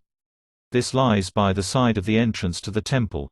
For within the temple they did not draw it, because, as it is said, while the house was being drawn along, the chief artificer of it groaned aloud, seeing that much time had been spent and he was wearied by the work. And Amasis took it to heart as a warning and did not allow him to draw it further onwards. Some say on the other hand that a man was killed by it, of those who were heaving it with levers, and that it was not drawn in for that reason. Amasis also dedicated in all the other temples which were of repute, works which are worth seeing for their size, and among them also at Memphis the colossal statue which lies on its back in front of the temple of Hephaestus, whose length is 75 feet. And on the same base made of the same stone are set two colossal statues, each of 20 feet in length, one on this side and the other on that side of the large statue. There is also another of stone of the same size in Sais, lying in the same manner as that at Memphis. Moreover, Amasis was he who built and finished for Isis her temple at Memphis, which is of great size and very worthy to be seen. In the reign of Amasis it is said that Egypt became more prosperous than at any other time before, both in regard to that which comes to the land from the river and in regard to that which comes from the land to its inhabitants, and that at this time the inhabited towns in it numbered in all 20,000. It was Amasis too who established the law that every year each one of the Egyptians should declare to the ruler of his district, from what source he got his livelihood, and if any man did not do this or did not make declaration of an honest way of living, he should be punished with death. Now Solon the Athenian received from Egypt this law and had it enacted for the Athenians, and they have continued to observe it, since it is a law with which none can find fault. Moreover, Amasis became a lover of the Hellenes. And besides other proofs of friendship which he gave to several among them, he also granted the city of Naucratis for those of them who came to Egypt to dwell in. And to those who did not desire to stay, but who made voyages thither, he granted portions of land to set up altars and make sacred enclosures for their gods. The greatest enclosure and that one which has most name and is most frequented is called the Hellenion. And this was established by the following cities in common: of the Ionians Chios, Teos, Phocaea, Clazomenae, of the Dorians Rhodes, Knidos, Halicarnassus, Phaselis, and of the Aeolians Mytilene alone. To these belongs this enclosure, and these are the cities which appoint superintendents of the port. And all other cities which claim a share in it, are making a claim without any right. Besides this the Eginetans established on their own account a sacred enclosure dedicated to Zeus, the Samians one to Hera, and the Milesians one to Apollo. Now in old times Naucratis alone was an open trading place, and no other place in Egypt. And if anyone came to any other of the Nile mouths, he was compelled to swear that he came not thither of his own free will, and when he had thus sworn his innocence he had to sail with his ship to the Canobic mouth, or if it were not possible to sail by reason of contrary winds, then he had to carry his cargo round the head of the delta in boats to Naucratis. Thus highly was Naucratis privileged. Moreover, when the Amphictyons had let out the contract for building the temple which now exists at Delphi, agreeing to pay a sum of 300 talents, for the temple which formerly stood there had been burnt down of itself, it fell to the share of the people of Delphi to provide the fourth part of the payment, and accordingly the Delphians went about to various cities and collected contributions. And when they did this they got from Egypt as much as from any place, for Amasis gave them 1,000 talents weight of alum, while the Hellenes who dwelt in Egypt gave them 20 pounds of silver. Also with the people of Cyrene Amasis made an agreement for friendship and alliance. And he resolved too to marry a wife from thence, whether because he desired to have a wife of Hellenic race, or, apart from that, on account of friendship for the people of Cyrene. However that may be, he married, some say the daughter of Batos, others of Archesilaus, and others of Critoboulos, a man of repute among the citizens, and her name was Laodice. Now whenever Amasis lay with her he found himself unable to have intercourse, but with his other wives he associated as he was wont. And as this happened repeatedly, Amasis said to his wife, whose name was Laodice, "Woman, thou hast given me drugs, and thou shalt surely perish more miserably than any other." Then Laodice, when by her denials Amasis was not at all appeased in his anger against her, made a vow in her soul to Aphrodite, that if Amasis on that night had intercourse with her, seeing that this was the remedy for her danger, she would send an image to be dedicated to her at Cyrene. And after the vow immediately Amasis had intercourse, and from thenceforth whenever Amasis came in to her he had intercourse with her. And after this he became very greatly attached to her. And Laodice paid the vow that she had made to the goddess, for she had an image made and sent it to Cyrene. And it is still preserved even to my own time, standing with its face turned away from the city of the Cyrenians. This Laodice Cambyses, having conquered Egypt and heard from her who she was, sent back unharmed to Cyrene. Amasis also dedicated offerings in Hellas. First at Cyrene an image of Athene covered over with gold and a figure of himself made like by painting.